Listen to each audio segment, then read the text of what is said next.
And good afternoon or good morning from PERF here in Washington, D.C. This is the second part of our town hall meeting, our virtual meeting. And right away, I'm going to tell you, some technology is not going to work. I don't know what it is yet, but something's not going to work. And so I want to lower expectations right away. But seriously, we will be picking up where we left off about a week and a half ago. We've got 20 speakers, so you're going to see, you're probably going to say, boy, I wish I could have heard more from such and such a person. And that's one of the challenges. But we're going to try to cover the country. You're going to hear from some really interesting people, and let's get right into it, okay? By the way, I got to take off my jacket here first. It wouldn't be a PERF town hall meeting unless I took off my jacket, rolled up the sleeves. Why don't you start the video while I'm doing this, please? 2 weeks after violence consumed parts of Minneapolis and days since the city council agreed to dismantle the police department, Chief Madeira Arredondo detailed some of the first changes. Race is inextricably a part of the American policing system. We will never evolve in this profession if we do not address it head on. He's cutting off contract negotiations with the police union and promising to look more closely at officer performance data to identify early signs of misconduct. But he's resisting calls to abolish his department. This is not a perfect system, but we need to ensure, and I need to ensure, that our communities are, if they need to pick up the phone to call us, that they will have a police response and that they're being protected. Fired Officer Derek Chauvin is charged with second-degree murder and manslaughter after prosecutors say he knelt on George Floyd's neck for nearly 9 minutes. Today, we learned Chauvin was in early plea negotiations before his arrest, but the talks fell apart. If you could look and be in the same room with Derek Chauvin, what would you say to him? I would not be in the same room with him, and I refuse to mention his name. Chauvin and Floyd both work security at a local club, but it doesn't appear they knew each other well. Maya Santamaria is the club's former owner, who says Chauvin was aggressive. He also was quick to draw with the pepper spray over just any little thing. So if you have two girls starting a little fight, he'll spray everybody. 3 other officers are charged with aiding and abetting murder. 2 were rookies, and their attorneys say they raised concerns about Chauvin's actions. An attorney for the 3rd officer said he's cooperating with authorities. Today, Chief Arredondo doubled down on his belief that all 3 were complicit. I don't put policies out to say that you should only react or respond if you're a 2-year member or a 5-year member or a 10-year member. Arredondo grew up in South Minneapolis. He's the city's first black police chief and was among several officers who sued the department in 2007 over alleged discrimination. The case was settled out of court. What toll have the last 2 weeks taken on you? It's been tough. I mean, this is a city that I love. This is a city that has taken me in. He is now encouraging the public to record their interactions with police to rebuild a trust that has been shattered. Over the last 2 weeks, what's your biggest regret? That humanity was not there for Mr. Floyd when it should have been. No comment today from Chauvin's lawyer or the police union, and we've just learned a short time ago that one of the other officers involved in this case, Thomas Lane, has just been released on bail. Okay, Chief, are you there? I am. Good morning, Chuck, and to my peers who are tuning into the town hall. I want to just say good morning, good afternoon. Good morning, and it's great to see you. We've known each other a long time. As a matter of fact, when I first met you and they told me your nickname was Rondo, I said, I wonder where that guy from the Boston Celtics wound up, and look where he is. Yes, I don't have his free throw or his hook shot. So anyhow, we have known each other a long time. You have really found yourself at the center of one of the most challenging police jobs in the country. Tell us a little bit about, you grew up in the 3rd precinct, Minneapolis. You came in through the department and you worked your way up. So you know the city. This has to be a difficult time for you, both professionally and personally. Yes, Chuck, it has been, as you mentioned, born and raised in Minneapolis, certainly in South Minneapolis, where Mr. Floyd's murder occurred. It's been very difficult. I'm surrounded by family and friends who love this city and never wanted what occurred on May 25th to be in any way reflection on this city, them, and for it to define us. And so it's been very tough. Just prior to joining you and my peers here on in the town hall, I was meeting with some of our local Black ministers and faith leaders, and continuing to have dialogue about the impact that this has had on our city. But what I will say is that there are moments of hope that have occurred since May 25th, and there's spaces for healing, and it's still going to be a heavy lift. A lot of the hard work is still yet to be done, but I'm finding more and more people who want to make sure that his death was not in vain, and that we as a police department need to change and reform and do some of those things that are going to continue to build that trust. You know, if I was looking at the absolute best candidate to turn the Minneapolis Police Department around, I would say it would be you. You were born in the city, you know the department, and you know the race issue. What are some of the ways that you see that the department can move forward? Because you can't be in favor of another department, right? I mean, you know this department inside out. You know the race issue. What would be some of the things, if you had a magic wand and you could change 2 or 3 things to move yourself forward in the department, what would they be? Well, one of the things I would do, and I certainly there's the opportunity now, is to really, what we're embarking upon is recreating the MPD.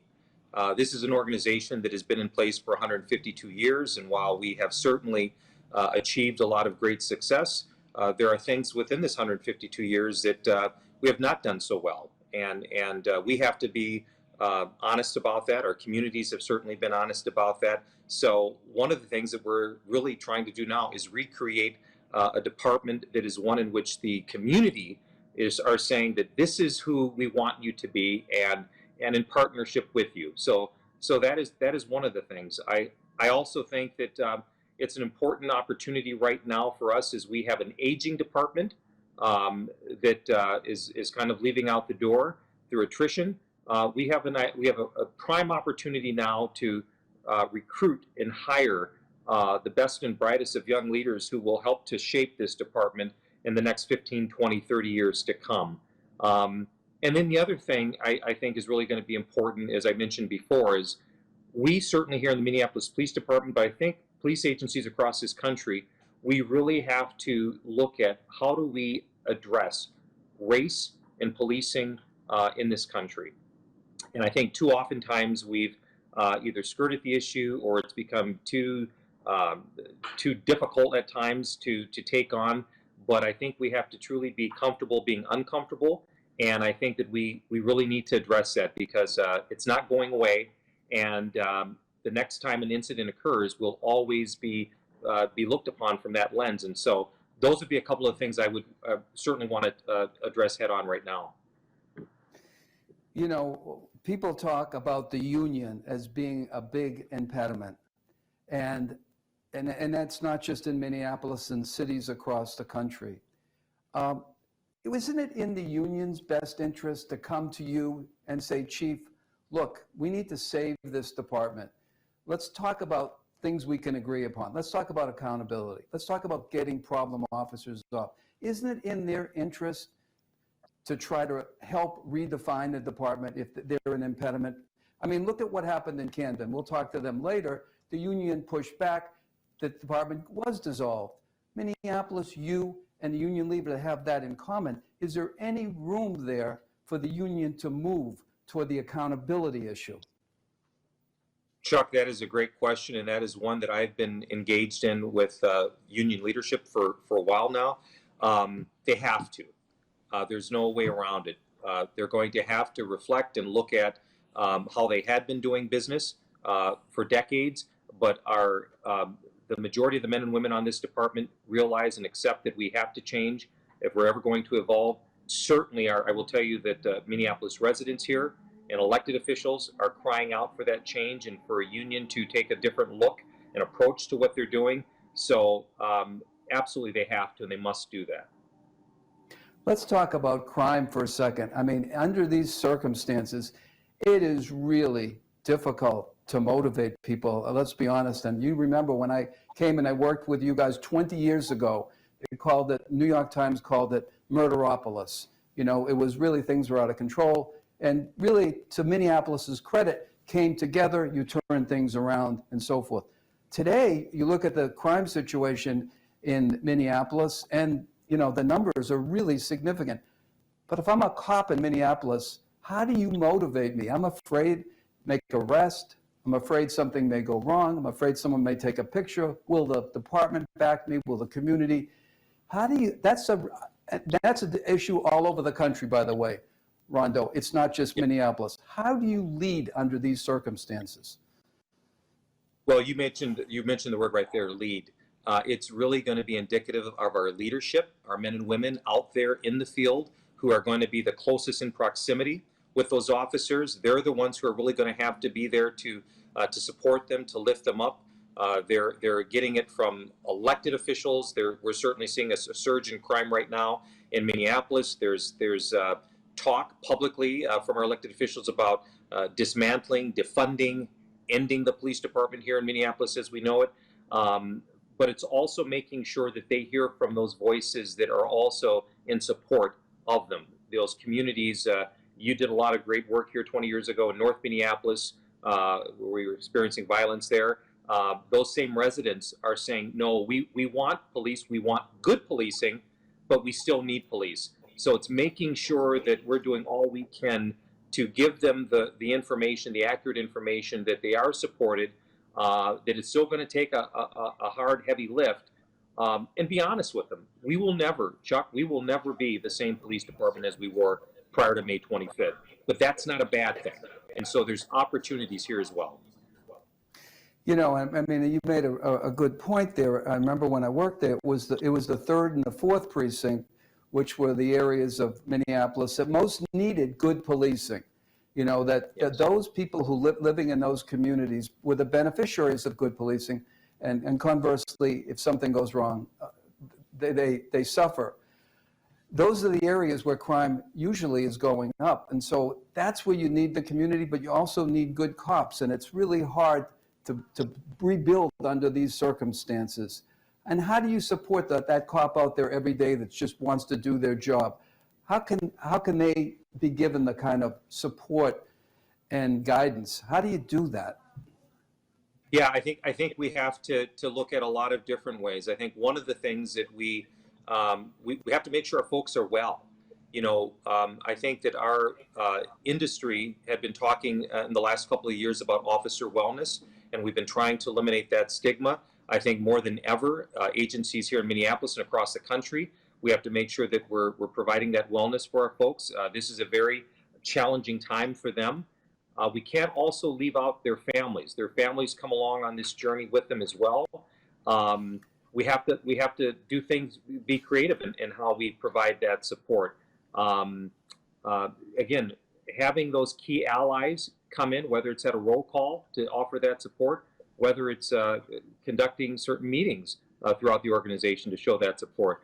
But this is certainly going to be a different way in terms of how we move forward, but we've got to do it. And I will also just say this here, since May 25th, the vast majority of our men and women are showing up every day, going out there in those communities. They realize that there's going to have tough conversations. They may be looked at differently, but they're showing up because that was their intent when they pinned that badge on them, was to really be good public servants. So, you know, one of the things, and then I'm going to bring the Buffalo people on to talk about unions and so forth. One of the things that people weren't prepared for across the country is the level, the demonstrations, which were, you know, mostly peaceful, 80%, but then they would turn toward the evening hours. And because a lot of people would look at how your cops were dressed, and in other cities too, and say, why are they wearing these heavy armor? Because you know, the thinking is you start off with regular uniforms, and then if you have to, but there was something about these demonstrations that turned differently. Tell us a little bit your insight into how you handled those demonstrations. So one, I would say that we were certainly expecting to have large-scale demonstrations shortly after May 25th, but we did not anticipate the level of violence that took place. Again, the vast majority were peaceful, but something changed towards the evening hours, and there was a different tenor. The violence, the assaults on police officers, and so we knew probably after that first night of demonstrations that we needed to protect our folks, and that meant that the soft uniforms were pretty much taken out of the equation early on because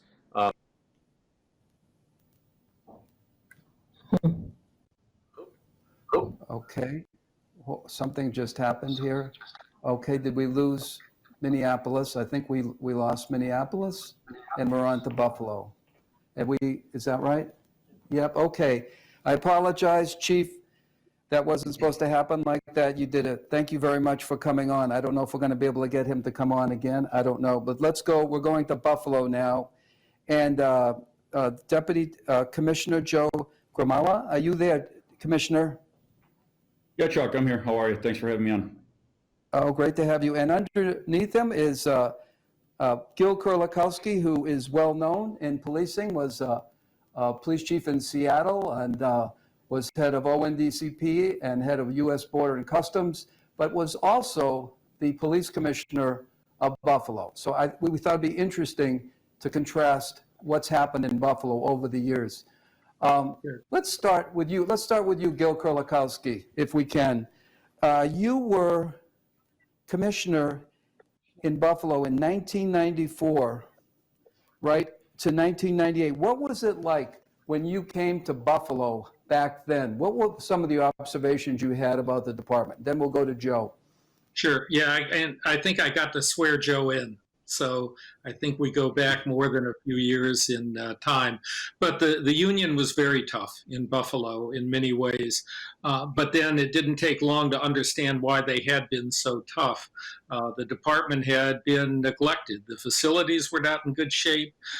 Patrol cars had holes in the floorboards from where the rust had come. There were no computers. Training was not particularly helpful. And the union fought hard for salary, benefits, overtime, and the all-important seniority. And you could understand in many ways why they did that. But we made a lot of changes, a lot of progress in 5 years, and we were very pleased with that. Also, the union was not that interested in trying to run the department. They were going to stick with those 4 principles that I just mentioned. But I remember, even back then, I remember you telling me that a federal task force had wanted you to assign someone to the task force, and you picked out someone, and they said, no, you can't pick that one. You have to pick the person by seniority. Wasn't that the case? Seniority was everything. When we wanted to look for field training officers, you wanted to look for the best, but the union was insistent that people go down a list of seniority. So seniority was something that was incredibly important to them. Eventually I think it began to dissipate a little bit. But you can think about when you were going to be, if someone was going to be promoted to detective, it was based upon how much they contributed to a mayor's election campaign. So there were a lot of reasons that the union was tough, but I could, overall we were able to work with them. How about discipline, Gil? How were you able to discipline officers back then, or what role did the union play? The union was not as interested in this just overt defense of officers. And I remember in particular some officers that had used pepper spray and put it on one of the captain's doorknobs. A group came in from the surrounding neighborhoods, including the priest and a number of other people, older people, and then people with children, to complain about drugs in their neighborhood. And the fumes of the pepper spray that had been placed on the doorknob really sent one person to the hospital, caused lots of problems. And these poor folks felt that the department had done that to them. But it wasn't the case. It was these two officers trying to get even with a particular captain. We made a deal quickly with the union that either they could fight the discipline, and that would just drag on, or we could go up front, do the discipline, and actually be able to go to church on Sunday, to go to mass, and tell the people what had happened. And the union agreed to that. Okay. All right. Let's stand by and let's bring Joe on. Joe, thank you for being here. That incident on June 4th, where the 75-year-old protester was pushed by a Buffalo officer, 2 officers were suspended, and then 57 members of that unit resigned. When you look at that from your perspective, from a leadership standpoint, give us some background about what was going on there, that those 57 officers felt that this was appropriate to resign. So late that night, I was in contact with the commander of that unit and asked if we were going to have an ERT team the next day. Obviously, we were in the middle of protests and a lot of things going on. And he felt that they probably would not show up the next day. They were very distraught about what had happened. The next day, they did in fact show up, and to use their words, it was out of a sense of duty. They were specially trained officers. They had the equipment, and they did not want to leave protests up to the rank and file, who have basically that basic entry-level training for crowd control measures.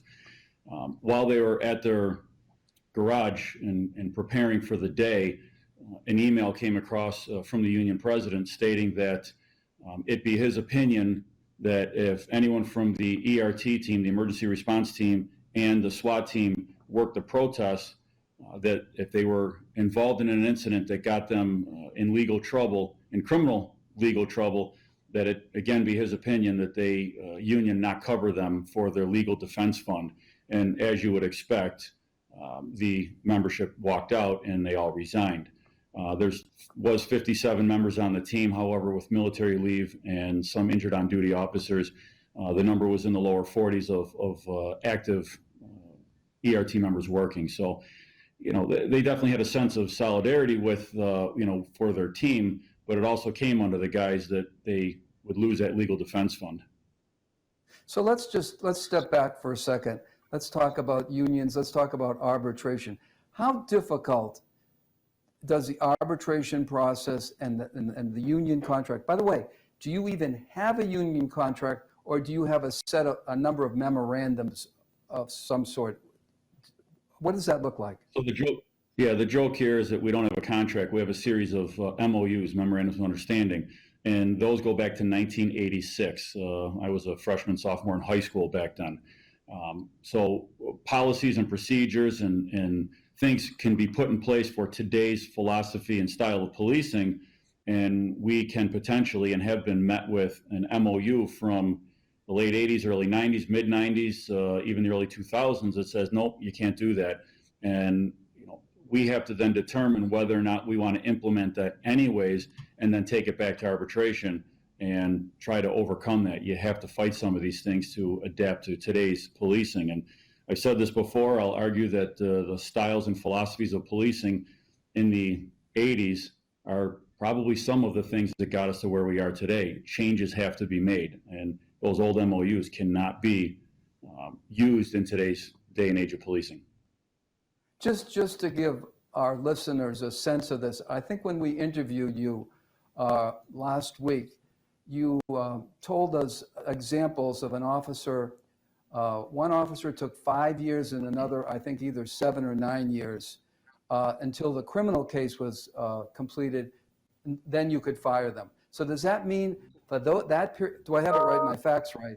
And does that mean during that period of time, those officers are virtually doing nothing? So when there's a criminal proceeding, and in a couple of those cases, they were federal prosecutions that took an inordinate amount of time. And ultimately, those officers, most of, all except for one, were all exonerated from those federal cases.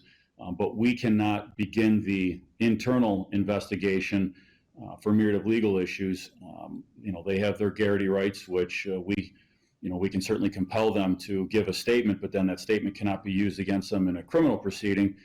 So yes, they wind up being suspended without pay for 30 days and then suspended with pay after that until the conclusion of those criminal cases. And they wind up collecting pay until the resolution of those criminal cases. So yeah, we've had numerous officers out for significant amounts of time.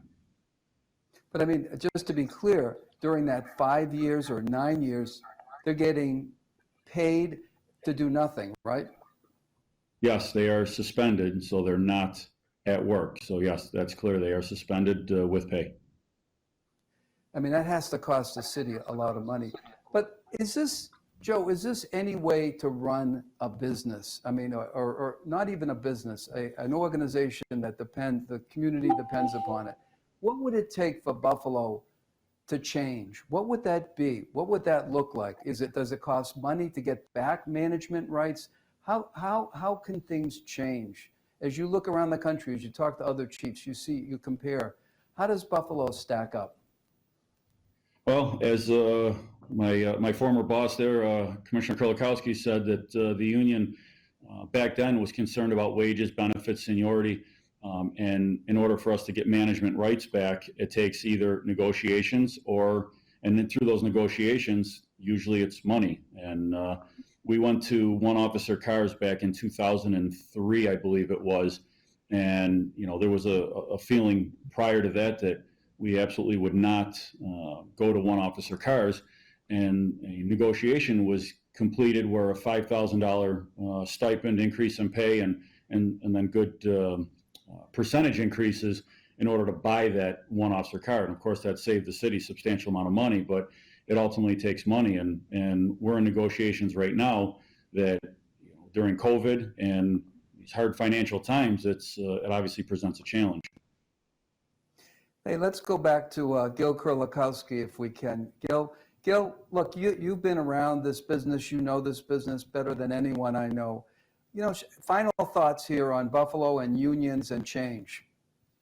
So the unions got into the arbitration business, the discipline business, the business of trying to demand policy. And a lot of it was less to do with the defense of an officer or whether or not a policy was good or bad. These were all, as Joe just said, these were bargaining chips. So if you wanted a different policy, if you wanted something changed, they'd be happy to do it for a certain fee. And that was the cost for one officer cars.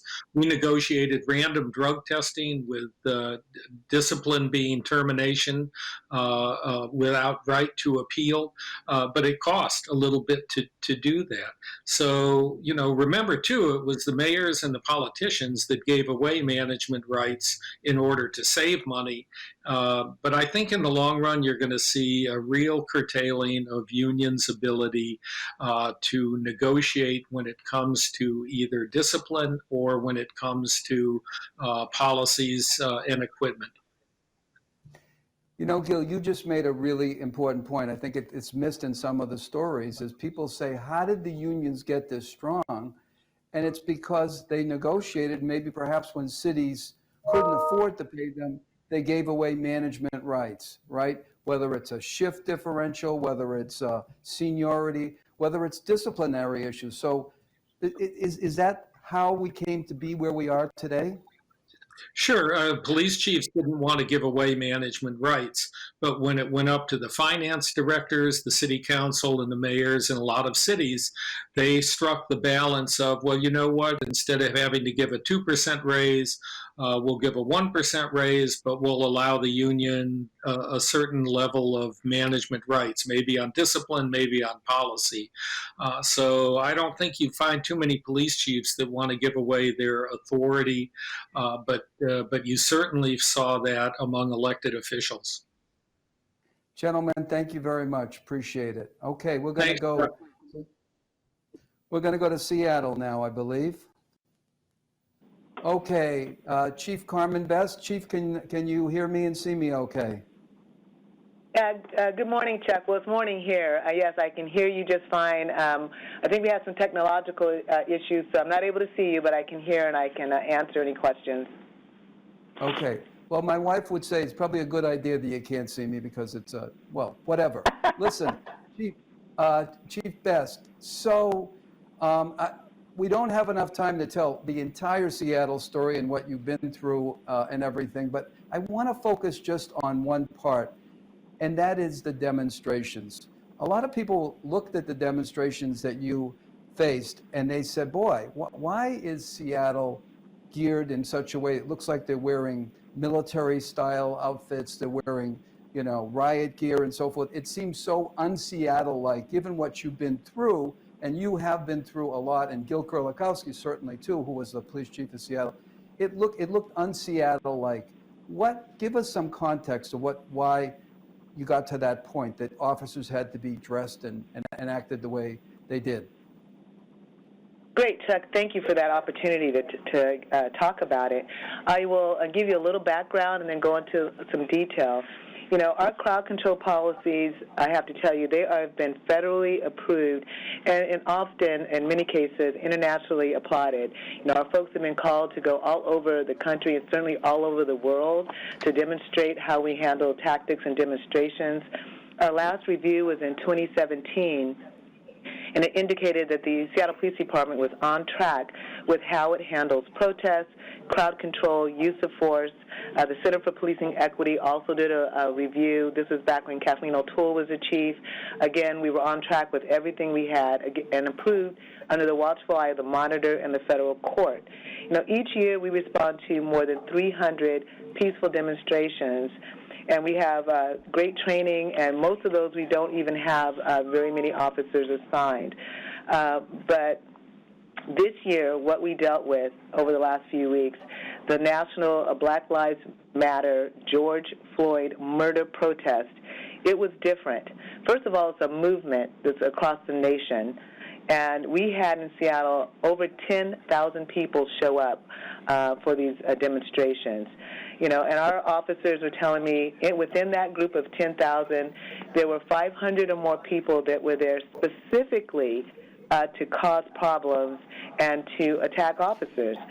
When the officers tried to withdraw for the first time that I can remember, we actually were trying to get them out of there. It was so bad. They were taking projectiles. At some point, somebody used one of those like a rocket launcher type thing to launch a fire extinguisher, at the officers. They were withdrawing, and they were being pursued by these folks. It was very, very dangerous, and I witnessed it myself. The first night, Friday night, we had about 130 black bloc.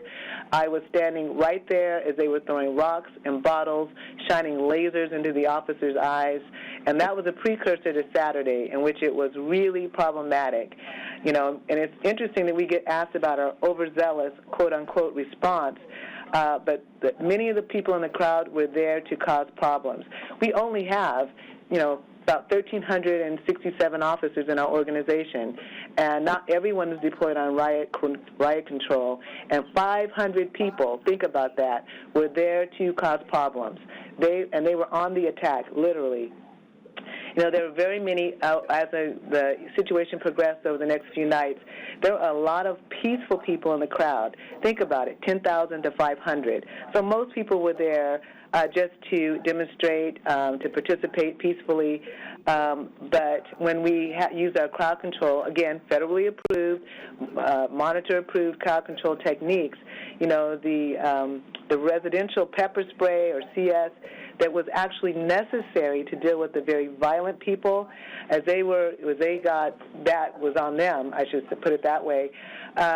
You know, they were angry. And my own family was out there. I mean, this is my home. So my daughter, my son-in-law, they're like, what the heck, you know? But it was because there were so many violent folks that were throwing rocks, they were throwing bottles, they were throwing incendiary devices, projectiles. I was literally standing 15 feet from the line, you know, behind a telephone pole, when M80s were going off. They weren't from us, you know, so it would have been irresponsible, absolutely irresponsible, to not put our officers in protective gear. I wouldn't expect anybody to send their family, their friends, their employees out knowing there's rocks and bottles raining on them in a soft shirt and a vest. So, of course, we put helmets on them, we put shields up to protect the officers so that they could be out there and effectively do what they were supposed to do.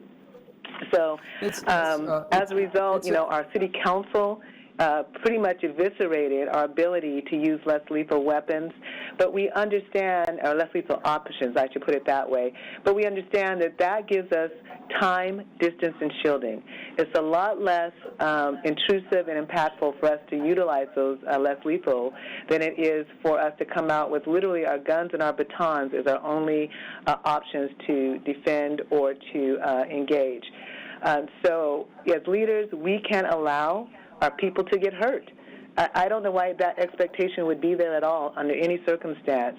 You know, and we are dealing with the residual of that. You know, we've had recently, just yesterday, 2 young black males, one 16 that was murdered, one 14 that was also shot, and along with a whole host of other events that have been a result of, you know, not only people who sort of offset from the main demonstrations, but because of our limited capabilities, our hands are tied in many ways in dealing with this. But back to just the simple fact that we had on, you know, riot control gear, it would be irresponsible not to have it on. We always start with a soft approach with just regular uniforms. Right. But if the situation dictates... Chief, if I can, just because I want to make sure we stay on schedule.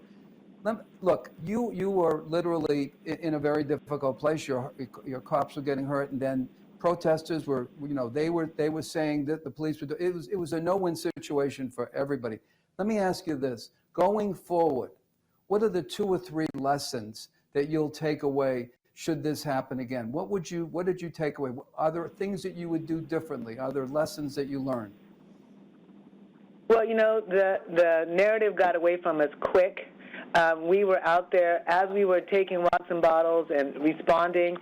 People were already tweeting very systematically about, you know, the officers' actions, and we were still on the line, still dealing with the situation. So there was a very deliberate effort to get information out from the demonstrator side. And anytime we responded, even though it was late, it always appears as if it's propaganda from the police department. So we were working through that. If I could do it again, we would probably have somebody with us on our side of the line, a video recording from the media, so they could see both sides of the circumstance and not just one side of the story is being told. Okay, Chief, we're going to have to leave it there. Thank you for joining us. And good luck with what you got to deal with up there. It's a tough job. Thank you very much. Thanks, Chad. Okay, we're going to show a videotape now, and then we're going to have Commissioner Dermot Shea. Let's go with the videotape, as they say. 3 weeks after the police custody death of George Floyd, the New York City Council voting today to pass a sweeping set of police reforms. The new measures include a ban on chokeholds and greater transparency when it comes to NYPD surveillance. Here's Eyewitness News reporter Darla Miles. It's the right thing to do. We have to give people confidence that policing will be fair, and I'm convinced this legislation will do it, and I will be signing it. 25 days after the outcry of the in-custody murder of George Floyd, the New York City Council takes on comprehensive police reform, starting with a ban on chokeholds. I'm proud of the disciplinary matrix bill. I think it's going to bring much needed transparency and accountability. Thursday, the City Council passed 6 different pieces of police reform legislation, including 2 sponsored by Councilmember Vanessa Gibson. One would require the NYPD to disclose all data collected from surveillance systems, like license plate and x-ray readers and cell phone towers. The second creates an early warning system for NYPD officers. We believe that a warning system would provide red flags that are necessary to identify those officers that are really in need of assistance before the lawsuits and the CCRB complaints amass. There is also legislation that protects the right of protesters to record police activity and require officers to display their badge number and rank at all times. This means uniformed police officers can no longer hide or cover their badge number during a protest and allows for transparency and police accountability. Today's bills get a jump on the April 2021 deadline set by Governor Cuomo for all police departments in the state to develop a new plan to policing based on community input. The New York State Police Reform and Reinvention Collaborative, this is just starting, and it's going to be very important, and I think it's going to be transformative if we do it right. The new legislation will go into effect as soon as the bills are signed by Mayor de Blasio. And while he has pledged his support, it's not clear when that will be. John? Okay. Commissioner, are you there? How are you? Can you hear me? I can hear you, but I can't see you. That's probably better. Okay. Well, listen, we have to stop meeting like this. People are talking. Can you hear me? I do. I hear you, Chuck. Okay. All right. I cannot see you. All right. Commissioner, I don't know if you saw it, we just rolled a video. Were you able to see that? No, I walked in at the end of it, Chuck. Sorry, I'm just tied up with a couple things. You know, you act like you're the police commissioner of New York and you got more important things to do. Isn't this the most important thing you've got to do? Absolutely. All right, Dermot, I wish I could see your smiling face. Listen, I want to talk to you about some of the reforms that have been passed recently. And I am drawing your attention to one in particular. And I want to read to you from the law that was passed. And what it says is, simultaneously and ignoring police department recommendation, a new city hall bill makes it a misdemeanor for a police officer to restrain someone in a manner that restricts airflow or blood circulation by compressing the windpipe or carotid arteries. It further criminalizes as misdemeanors the acts of sitting, kneeling, or standing on the chest or back of a subject in a manner that compresses the diaphragm.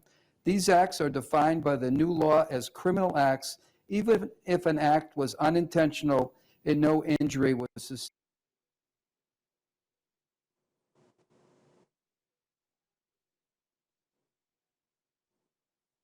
Understand, oh, you're there, that law that was passed without any waiting time, without any training, has to keep you up at night. Yeah, it absolutely does, Chuck. So, you know, the preamble, if you will, is that chokeholds were banned, as you probably know, in the NYPD for quite some time, over 20 years. Even with that, unfortunately, you know, everyone knows what happened in Staten Island in July of 2014. We're not perfect, but chokeholds have been banned in the NYPD. Now you take this moment in time right now and you have the state come out and pass a bill banning chokeholds. And we took a look at that legislation, and there really wasn't anything that we were complaining about in that state legislation. It essentially said if you commit a crime, you're going to be arrested for it. I mean, that's the boil down. We didn't have a problem with it. But simultaneously, City Council has been trying to pass a bill, a ban on chokeholds for quite some time. And there's been back and forth, and there's been discussion on this for quite some time. And in this moment right now, it went through, it was passed, but before it was passed, they added that second part in. And it's the second part that is concerning. It's the the sitting, standing, or kneeling, and not on the neck, Chuck, because the neck and the carotid artery and restricting airflow, we're fine with. It's the kneeling or sitting or standing on the diaphragm. And really, you could boil it down to really the kneeling part. I think we've all been around the block, and we know that we always want people to comply, and we teach our officers methods to take non-compliant people into custody, arm bars, and things of that nature. But inevitably, with a non-complying subject that's fighting, we wind up on the ground. And it is our position that the act of handcuffing a non-compliant fighting perpetrator can easily lead to an officer's knee having contact with the back of a perpetrator and putting pressure on the diaphragm. And now you combine it with the unintentional aspect. There's no intent here. And there does not have to be an injury. So now you have a situation where an officer can be charged with attempted. It is a serious consideration, like you mentioned. It's on the books. As soon as it's signed, it's going to be immediate. It's at a time, Chuck, when we're already in a fiscal crisis that's going to restrict the ability to fund training. And it is, again, it's a perfect storm. And it was unnecessary. I think it's a reckless law. There's no other way to say it. I think it's, the chokehold piece alone, we stood behind, but that was unnecessary because it was just passed at a state level. You know, Commissioner, I mean, it seems to me, and obviously you know way more about this than I do, but when a cop's trying to make an arrest, I mean, it's almost like they have to do whatever they can legally, right? They're not using any firearms. They're trying to get this person who doesn't want to be arrested in. That never looks good. I remember John Timmer used to say, when someone doesn't want to get arrested, it never looks good. But can you legislate tactics? I mean, it seems to me, you don't want your officers to do chokeholds, but putting a knee on someone's back when you're fighting, and that someone might take a picture of that, and aren't cops caught between, a rock and a hard place in the sense that fighting, trying to get someone under control, and then worrying about somehow committing a crime themselves by inadvertently putting their knee on someone's back? That's right. And the last thing we want, Chuck, is, I think that the police officers have a pretty difficult time as it is in terms of navigating the current climate, but certainly making split-second decisions. It's what we do. It's what we get paid to do. And I don't think the men and women across the country are shying away from it. But the last thing we want to do is add in one more layer of thought process. And what we don't want to see is officers taking a step back as they make this calculation in their mind with a non-compliant subject, that it's going to wind up being them arrested and not the perpetrator and prosecuted. And it is, it's a sad state, I think, of, a lot of good reforms going on, but this one I would not put in that category. And the fact that it was just implemented right away. I mean, if I'm not mistaken, after the Eric Garner situation, I think the department spent $21 million in putting officers through training. So it's just a sense of like you can just legislate it and then expect officers to do it. But we'll leave that where it is. Let's talk about something else. Let's talk about defunding, taking $1 billion away or whatever the city council is. So at this very moment, crime, you haven't seen these crime numbers in New York in some time. And that's the question is, Police Commissioner, and you spent a lot of your career looking at pinpointing crime and getting things down. How are you thinking about that now? How do you reconcile in your head at the very moment crime is going up, that they are thinking about taking $1 billion away when 90% of your budget is personnel? Yeah, it's an incredible challenge, Chuck. It's a combination of bad laws. It's a combination of the COVID epidemic. The COVID epidemic led to the criminal justice system here in New York has really just ground to a halt, where you have an environment right now of zero consequences. That's, to me, what the biggest problem is right now. There's different policies and practices and ways that we can combat this. We certainly have obstacles right now, but the biggest concern is no consequences and people arrested over and over. not charged, or people arrested and over and getting charged, but then there's just no one going into jail. I've had this conversation last week. I asked for a meeting and met with the 5 district attorneys of New York, just sharing some of what we're seeing in concerns. We're going to have a meeting that I'm ironing out the time right now with state leaders and with the district attorneys again. How do we get this court system going where we need to start having grand juries? We need to have, again, back to the precision piece, Chuck, it's not throwing thousands and thousands of people in jail, but word on the street is right now there is no consequences. And we need the people that are caught for serious crimes to be taken out of the general population, if you will, and for people to understand that, yeah, law and order is not gone away, and we can restore it. So, last question, because I know you've got a million important things to do. How do you lead during a time like this? I've never seen, all my years in policing faced quite so many challenges to our legitimacy, challenges to funding, which could have implications for years from now, right? I mean, if you're told you have to take this, you won't be able to hire, you'll lose some of your youngest officers. How do you lead during these uncertain times? Well, there's a lot of different noises out there, Chuck, as you can imagine, from your own troops, the police, the unions, family members, to different advocates, to people that want reforms, to politicians. I think you got to do what's right. You got to stand up. You got to vocalize what it is you're doing, why you're doing it, and be true to yourself, I think. And you also have to make the unpopular decisions, but the right decisions. And sometimes that goes against the membership, if you will, in terms of reforms. But it also goes against, some things that are being put forward, whether it's this chokehold bill or any other things. And you got to call out people that are taking advantage of a situation. So you got to remain focused, you got to do what's right, and you got to keep moving forward. Hey, listen, I know you're busy and you're the best. Thank you very much, Dermot. Always a pleasure. Appreciate it. Chuck, have a great day. You too. Okay, I think we're going to Houston. Art Acevedo. Art, are you there? Me?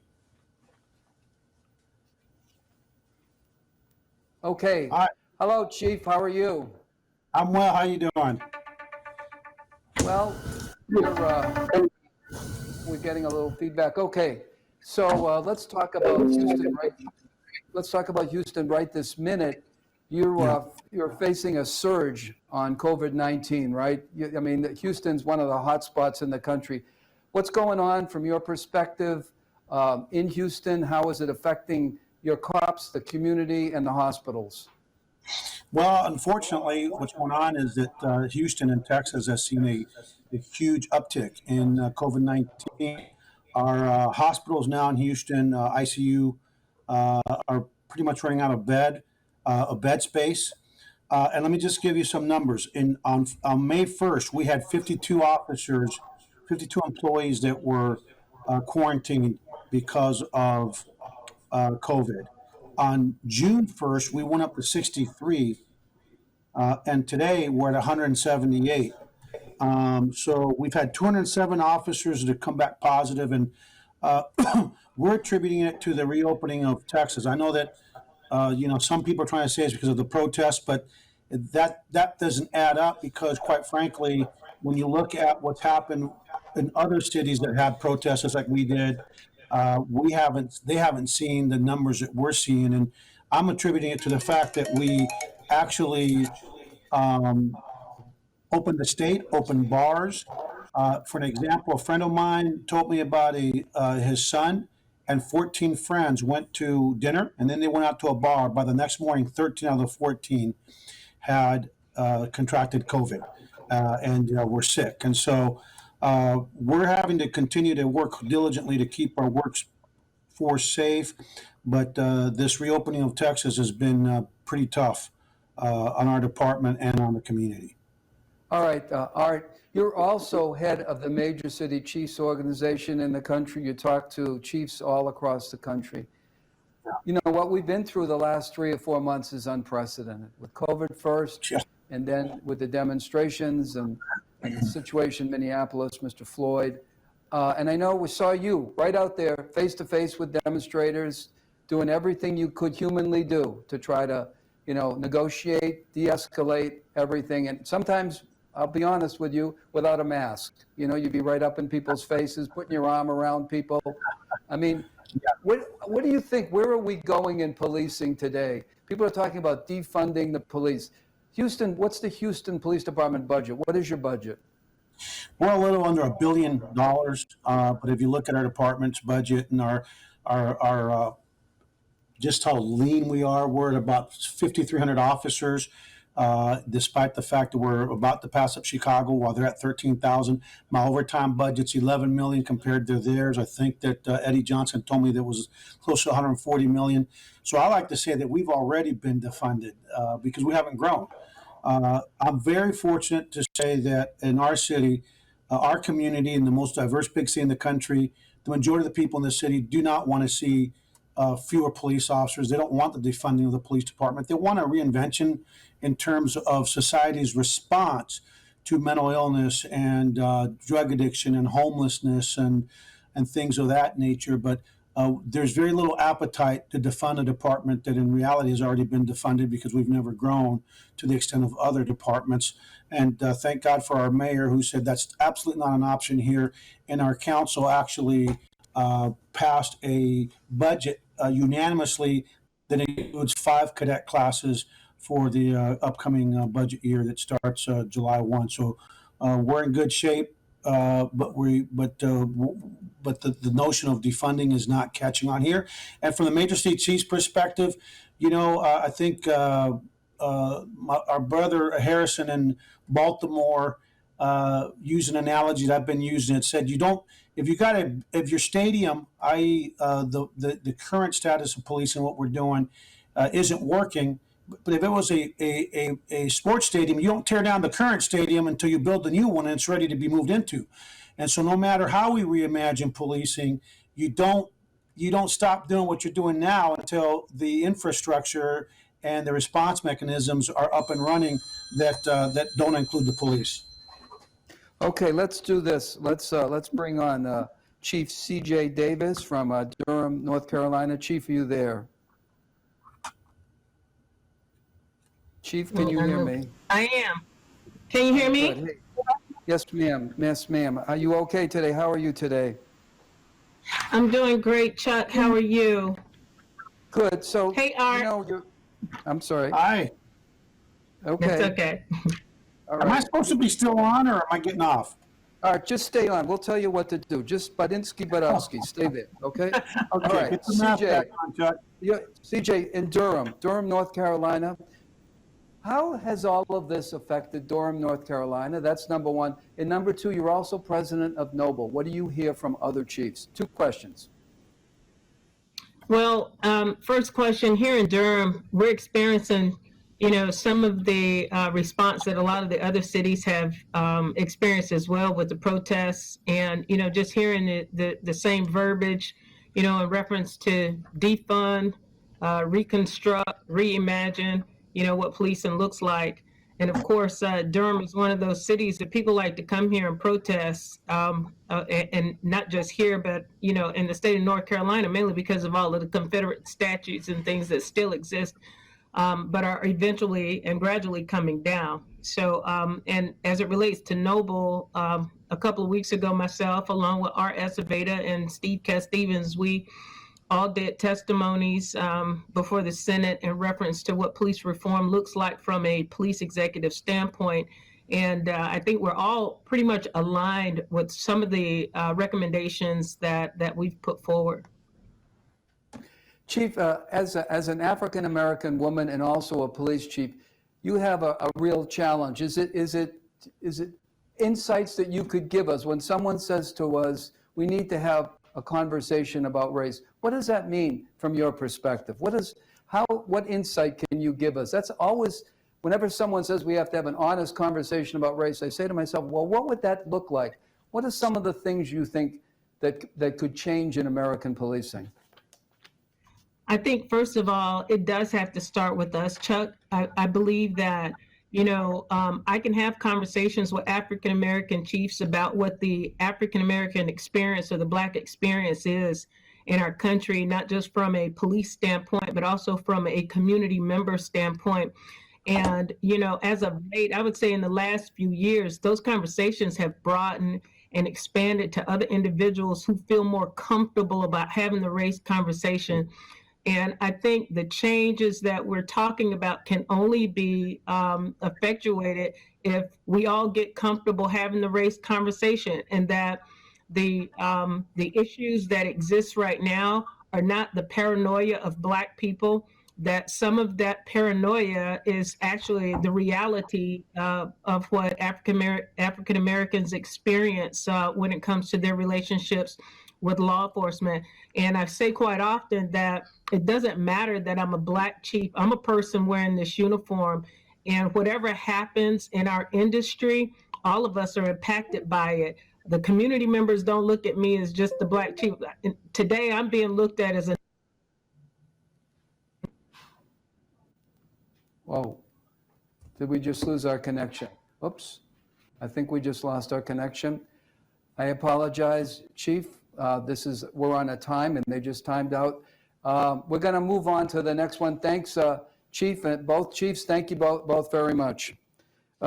Next segment here, I think I'm gonna bring them all on at the same time. These are three former PERF presidents, Bill Bratton, Scott Thompson, and Chuck Ramsey. Let's see if we got them all on here. Here we go. All right, welcome. We got them all three. Okay, so I think we've got three preeminent police chiefs. Historically, they have all taken on a department and made a difference. And so what we'd like to do is kind of get a sense from them. What did it take in their communities? What did it take when they were challenged? I want to start with Bill Bratton. Bill Bratton, no stranger to policing. We were fortunate to work together in Boston many years ago. We shared a desk. I was a young MIT intern. He was a sergeant, and he came out of the Boston Police Department.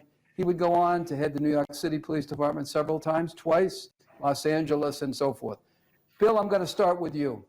When you think about change, when you think about reform, when you think about what it takes to do it, tell us your experience, either in Los Angeles or New York. You had to come in there as an outsider and make changes, and those changes last to today.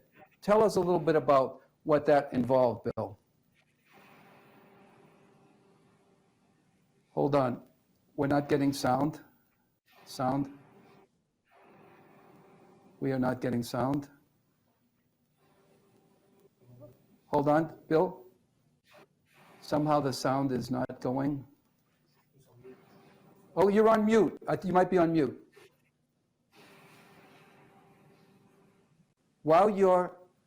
Nope.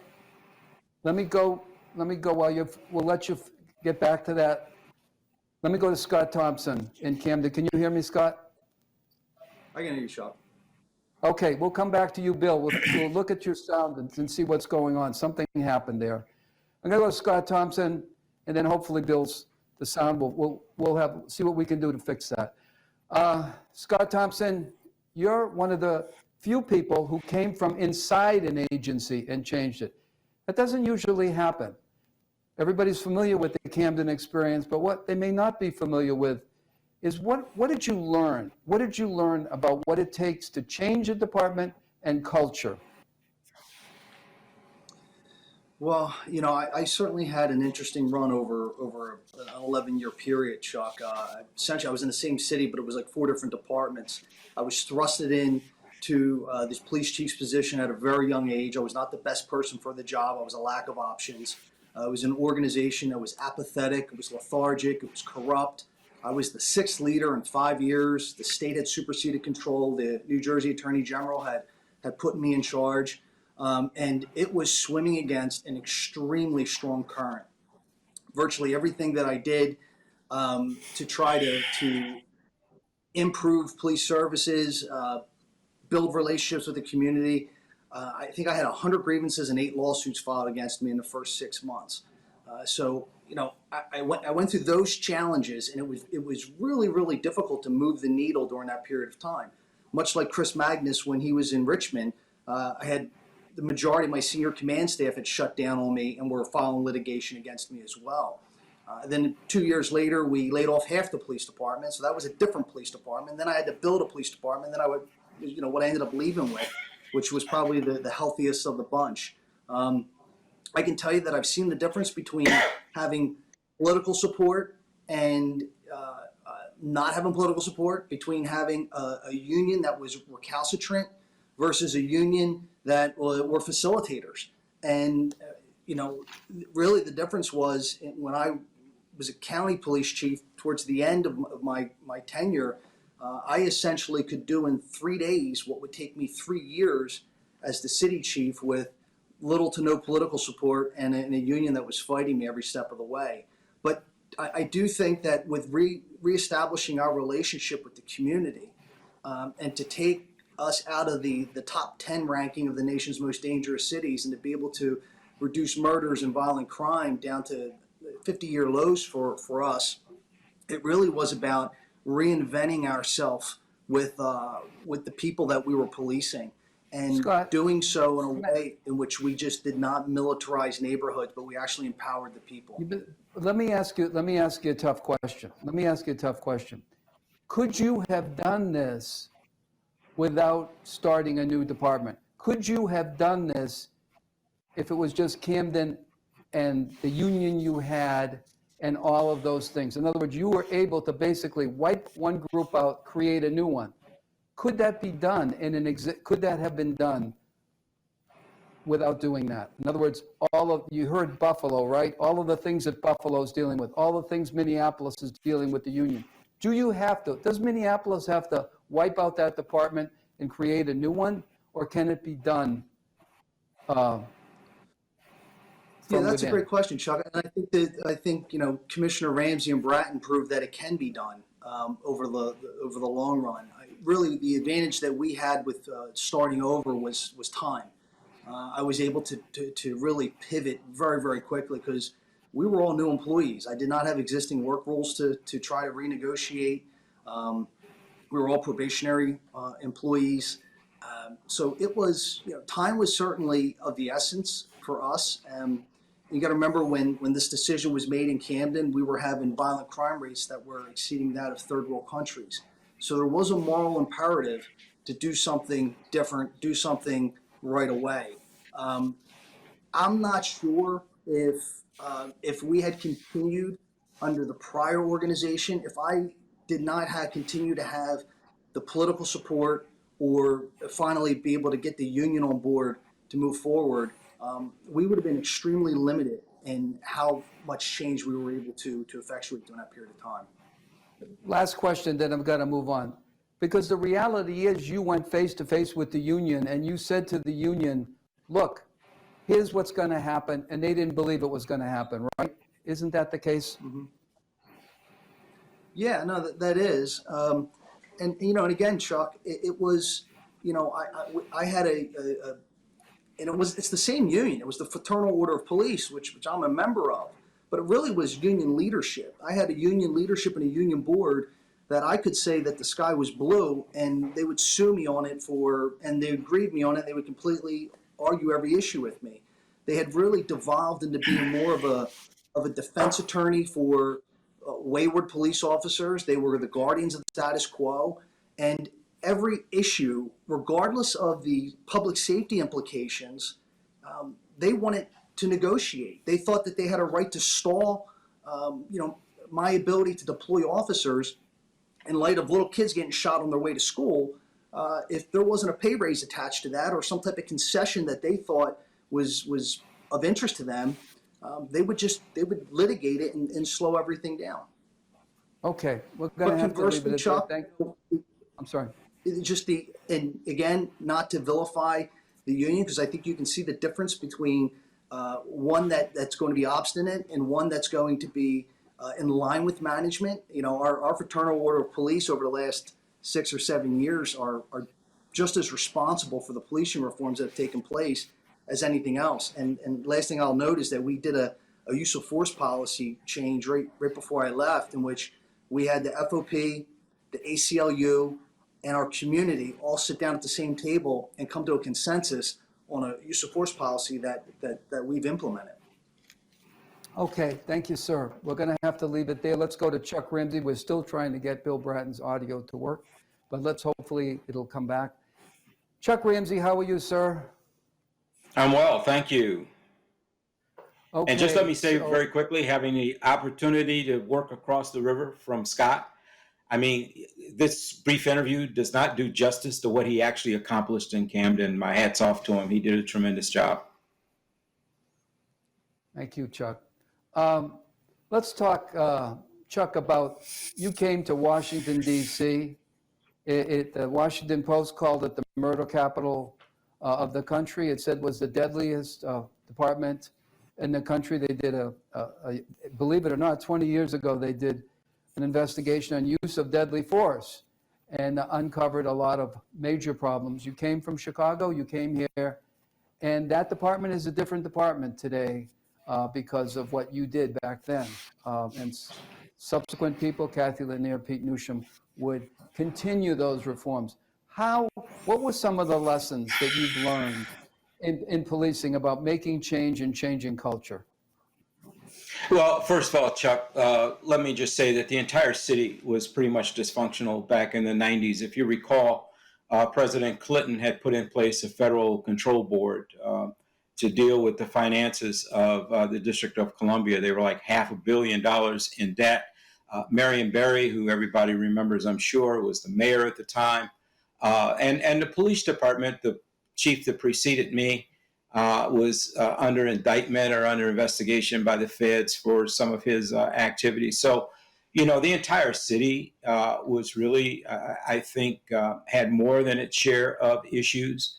You mentioned things that I put in place. One thing I've learned, you're only as good as the people around you. It wasn't me. I was able to bring in a very talented team of individuals to really help. And there were a lot of good people in MPD, but there were good people trapped in a dysfunctional system. So we had to really improve how things got done. We had to develop leaders within the organization and so forth. But, DC was, in fact, dubbed the murder capital of the United States. The Washington Post won a Pulitzer Prize in a week-long series about use of deadly force, and they dubbed us the deadliest police department in the country. And having read those files, it would be very difficult to argue that that was not the case. So we had a lot of issues going on in the Washington, D.C. Police Department at the time. Part of no, it go was ahead. how you did some interesting things. I thought you brought together like 3,500 people and you gave them a sense of what you were going to do. You picked out an obscure lieutenant who she wasn't sure what her future was. She didn't even, hadn't gone to college. You made her go to college. You developed her. She would become the police chief of Washington, D.C. And you had the political support and you had money. North Carolina Senator gave you $100 million to do it, right? You can't do reform on the cheap, can you? Well, you can't, but it doesn't mean you can't do anything. And, we talk about reform, we talk about changing culture. I grew up in the Chicago Police Department. I didn't realize departments even had a culture. That's all I was ever exposed to. So everything I knew about policing came from Chicago. It wasn't until I went to D.C. and then later Philadelphia that I realized that there are some differences. There are a lot of similarities, and we talk a lot about changing culture, and there are a lot of positives in policing culture. I mean, service, devotion to duty, sacrifice, courage. I mean, all those things are part of a policing culture. But there are also negatives that we need to be able to address if we're going to be serious about changing police culture. I mean, I heard Eric Holder not long ago. I was on a video conference with him, and he mentioned it seems like every time something goes wrong in policing, we attribute it to a few bad apples. And I've used that term myself. But the reality is apples fall from a tree. And if you get enough of them falling from the tree, then you better check the tree to make sure nothing's wrong with that tree. And so we need to really take a serious look at policing and address head on some of the issues that really do affect us. I mean, I've been asked, and I'm sure everybody listening has been asked, you know, is there racism in policing? Well, I mean, it exists in the rest of our society. Why would it not exist to some degree within policing? And certainly bias. Do some police officers abuse their power and authority? Absolutely. We see it in these videos. Yet we hire 20 and 21-year-olds. And even though you have 700-800 hours of training or more, how much time is devoted to actually teaching these youngsters on how to really deal with that power and authority that we're about to give them? We know we send them out here, a 21-year-old with a badge, a gun, put them in a Crown Vic with lights and sirens, and we wonder why we have problems. I mean, you know, we need to really rethink, I think, what we're doing if we're serious about changing culture, reform, whatever you want to call it. You know, truthfulness. Look at the Laquan McDonald case. I mean, it's not so much the incident, but look at all the officers that submitted reports that were totally contrary to the reality of the video, and you see it time and time again. You know, we reward officers or turn a blind eye. They're so-called good cops because they make a lot of gun pinches or whatever, but we don't ask the question as to what they did to get that gun and whether or not they abuse their authority to do it. And so I know that's not exactly what you had asked, but I want to throw it out there because part of this is about changing culture. And if we don't do it, somebody's going to do it for us. It's going to be a city council, a state legislature, the feds, a court. Somebody's going to do it. But we've got to ask ourselves these questions, and the conversation is going to be hard. It's going to be very difficult, but we need to have that conversation, and PERF can lead the way in that. Thank you, Chuck. We are trying to get Bill Bratton. If I don't get him at this minute, I'm pulling him in. We're trying to get him at this moment, but I'm going to, Bill, can you hear me, Bill? I think I'm on with you. Okay, I can see you. Chuck will be on. All right. Can you see me okay? Or whatever. Bill, let's go. I started with you. I don't know if you were able to hear Ramsey and Scott Thompson. We're talking about culture. No one has encountered so many different cultures as you. What are the things you've learned about change and reforming departments? The idea of change, it is an essentiality in our profession that I've been in it 50 years, and we have been evolving, and sometimes the evolution has been so striking, as is the moment we're in now. It's been revolutionary. I loved Chuck's idea of the tree, about the few bad apples.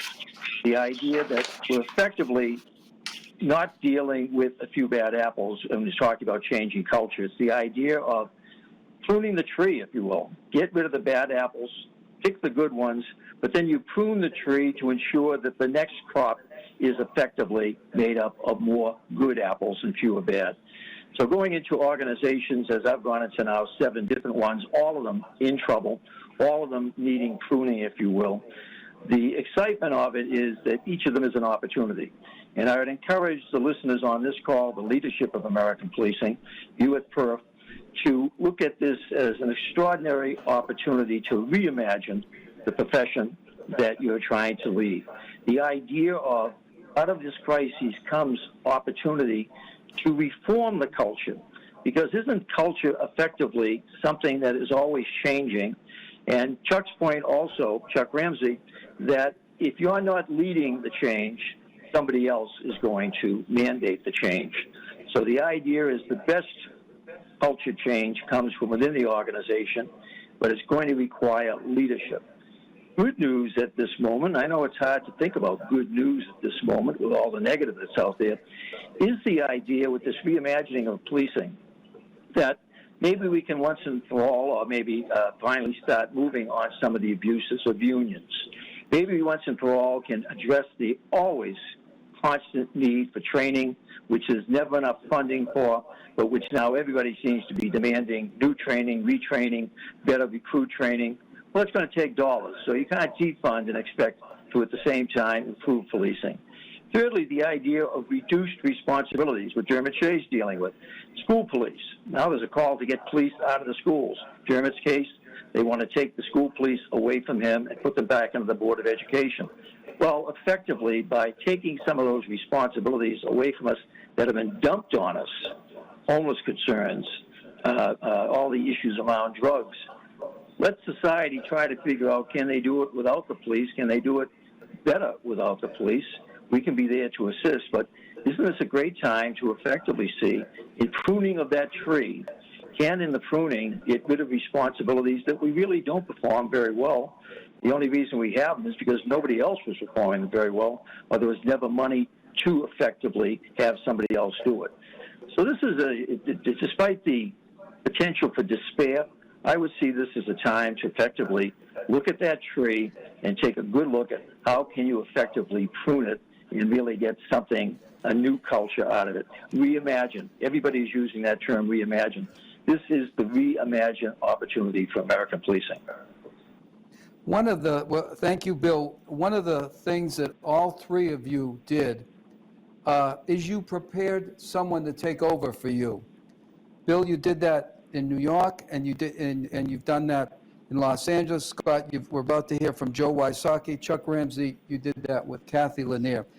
And let's do this. Let's go to Joe Wysocki in Camden, the new chief. Joe, are you there? Hi, hello, Chief. How are you, sir? Good. How you doing today, Chuck? I'm good. So you're following a superstar, right? Scott Thompson. He changed the culture. He's a great leader, great human being. How do you follow a great person like that? How do you sustain change? Well, I've worked closely with Scott the last 7 years, and it was really, really important. Like, as taken over, like we had a very good team, and having such a good team, like we were able to really move into the my administration, and everything that we put in place, we were able to continue. But the stuff the game plan works that we had, but it's really important to continue to assess what are we doing. Do we need to get better? And we need to look around the country what others are doing, and can we redefine what we're doing? One of the things you did, you were faced with some challenges during the demonstrations, and you'd almost reached out to your adversaries, if you will, people in the community that didn't like you, people that didn't like the Camden Police Department. Why did you do that? Well, my very first day as Chief, Chuck, it was a Sunday, wasn't scheduled to work, and there was a reverend that was very, very outspoken and critical of the department. I showed up. He was having a book bag giveaway, so I showed up, and he came up to me and he's like, "What are you doing here?" I said, "You said that we should be part of the community, so I'm here." And he walked away from me and went over to a DJ booth, like they were playing music, and he took their microphone, and I wasn't sure which way this was going to go. And he announced me as his chief, and he gave me the microphone, and I was able to speak to several hundred people like my first day. And one reason for doing that is I really wanted to be open as a chief, and like Scott said, like we have to be part of the community, you know, and we have to be able to work together. What do you think? How do you take Camden County to the next level? How do you build upon where you are now? I think one of the things we're doing right now, it's like you look at the professional athletes, and like in every industry, they're using their game film to redefine what they're doing. And we're doing that with body cameras. If we have a use of force, it's immediately reviewed by the watch commander. The watch commander, his review or her review gets reviewed by internal affairs. And when force is used, like sometimes we make mistakes and the officers don't realize it. So what we're doing is we're bringing them into our professional development unit. You have Kevin Lutz, he's an ICAT trainer, and our union president is also an ICAT trainer. He's involved with this. So what we do is we bring the officer in and we ask them about the incident. We talk to them, and then they'll explain with what they did, and they feel pretty confident about what they did. But then you push play, and sometimes the cops watching it, and they cover their mouth, and they're surprised by what they did, and it's really a teaching tool. Like I think we all have to understand this is the YouTube generation, and they learn by video. But then we're able to take that learning and then bring them. We have a de-escalation, the virtual simulator. We're able to bring them into that simulator after they're reviewing their body camera, and put them through similar situations. So it's really trying to invest in the cops that we have. I don't want the first time that I realize I have a bad apple is when I have a viral incident. Like I want to be able to continue to build on the officers and teach them this way. Like if there is that incident, it's not anything that we didn't do. And we appreciate you. We appreciate what Camden has done with ICAT. You're one of our proudest departments in terms of what you've done and the people you have and institutionalizing that. I know Scott Thompson says the best compliment to us about an incident. He said, 6 months ago, we would have shot that guy. And I don't know how we capture that kind of information, but Camden's a different place because of Scott Thompson and now because of you, Joe. Thank you very much. We're going to move on to Chris Magnus here. I'm trying to catch up some time here. In Tucson, Chris, are you there? Hello, Chris Magnus, can you hear me?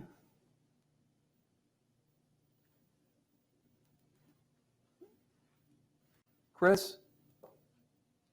Of course, this technology is challenging, but we're working through it. Chris Magnus, can you hear me? I can. Yes, I can. Okay, or maybe you just don't want to listen to me. Is that it? No, I can hear you. Okay, I'm joking. I'm joking, Chris. How are you? How are you doing today? How's everything in Tucson? Oh, okay. We're losing that signal. Let's see if we can pick them up. Are we picking them up? Let's see if we can pick them up. Stand by. Back, Chuck. Chris, I'm being knocked okay, off. can you hear me now? Can you hear me yes. now? Yes, I'm I sorry. can. You know, this technology, it is it's challenging.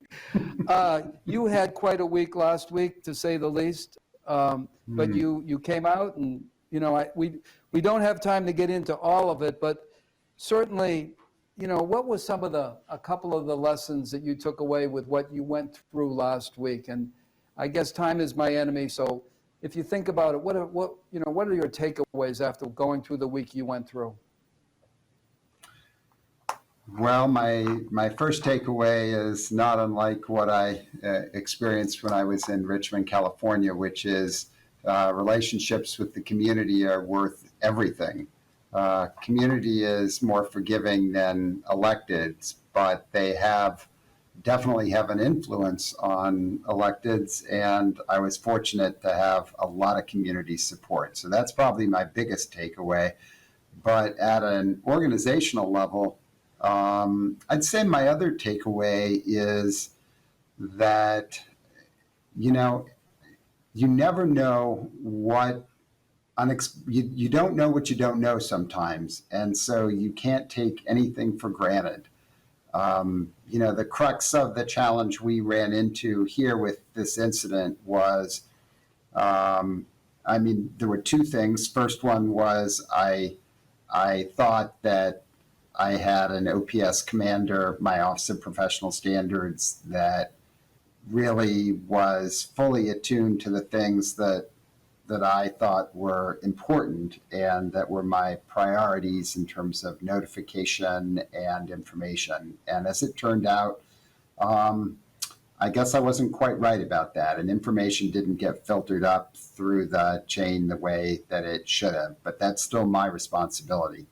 And then the second was I took for granted that, in this case, in custody deaths, the public would get a notification about that the same way we notify the public when we have an officer-involved shooting. And as it turns out, we've never made I mean, they're very rare for us, but we've never made notifications about in-custody deaths in terms of a press release. And so now I know, and now that's something we'll fix. But yes, I was fortunate that I had a public that, by and large, has been supportive and forgiving, and that's been I'm very grateful for that. I mean, you did something very unusual. You offered to resign. You said you were going to take responsibility, and then the community and the city manager and the mayor said, "No, we have a very good chief. We don't want to lose you." But you know, isn't the nature of policing, you know, with all of the things that happen? The Washington Post says there's 1,000 officer-involved shootings a year, 600 involved guns, 400 in custody deaths. These things, unfortunately, are not new to policing, but if every time one happens, can you really hold yourself responsible for what happens at 3 o'clock in the morning when officers are dealing with someone? It seems like we're going to have police chiefs offering to resign over and over again. Is it a structural thing? How should we look at these kind of situations? Yeah, I wish I actually knew the answer to that question because I still feel very, very vulnerable. You know, it's frustrating to me. I guess it'd be one thing if I thought that we had lousy policies, that our training was subpar, that our supervision was terrible, that we were not hiring good officers, that we'd done a thorough background and psychological and everything else on it. If I thought those things were true, then I'd really feel like massive failure here. The challenge is you can do all those things right. And, I've been listening to the discussion and I can't tell you that I mean, the incident that we had involved 3 officers, relatively, two of them were 3 years, one of them was 5 years. That's certainly enough time on the job to know better. And yet they really underperformed in significant ways. They lost perspective on what they should be doing. They let time go by. They interacted with the individual they were dealing with, who was obviously very, very high at the time and had a lot of other problems. They really didn't have a plan. Nobody took charge, and their treatment of him seemed at the best callous, at worst, inhumane. And so, the individual dies, and who knows? He had a lot of other problems. He was very, very high on cocaine. He had enlarged heart, a likely excited delirium situation going on before we even arrived. And then, but we own it. And so what do you do in a situation like that? It's so all you can do is say, we did not perform the way we wanted to. We're going to do our best in the future to do things differently. But I can't. I have to take responsibility, I guess. And yet it is extremely, and I did. But it is extremely frustrating because I feel like, can I guarantee every member of my department is going to perform in the way that I want all the time? And if they don't in this environment, somebody has to own it, and that's the chief, because you can be very sure it's never going to be an elected, and they're going to be looking around for somebody to hold responsible. And I'm super clear. That's me. Last question, and I have to do this so I stay back on schedule. These are going to continue to happen, maybe not with the result, the ending, but these kind of situations where you have to arrest someone, where someone is high on drugs and so forth. Do you think we have all the tools we need to deal with those situations, or could there be a role here for the federal government or research? Because think about all these situations. They usually involve arrest. They usually involve someone who is in some kind of crisis, and they're difficult. Do you have all the tools you need? Or might your phone ring again tonight and say, Chief, we got another one? I think there's always room for more tools. That's for sure. It is funny because I got a lot of folks in the community and beyond who think the answer to all of this is, well, let's send out a trained social worker or a mental health specialist instead of the police. The only problem is, when you have someone who is drunk or high, who is violent, it's 1 o'clock in the morning on, a Thursday. I'm not aware of too many of those mental health professionals that want to respond on their own. What I do think we need to move towards are more, first of all, we need to get better information through our communications centers. That is part of the problem, is that we don't have people who have the time and the training to get the right sort of information in many cases. Secondly, if there's indication of a mental health situation, it would be nice to at least have somebody on call that could potentially co-respond, or be readily available sometime after the officers at least have assessed what the situation is. I think I get concerned because right now we seem to be in an either-or situation. It's either police or we want people who are not police to handle all of these difficult calls. I don't subscribe to either one of those things. I think it should be police working in collaboration with others. And that doesn't always mean a co-response. That may not be realistic either.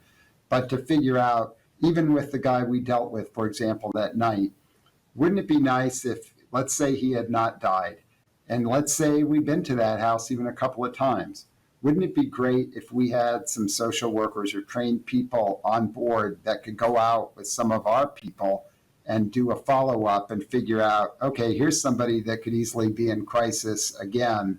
How do we get them into treatment and services? But, to the last part of your question, even then, frankly, there are no guarantees. And so, yeah, I worry about that phone call. Okay. All right, Chris, we're going to have to leave it there. Thank you very much.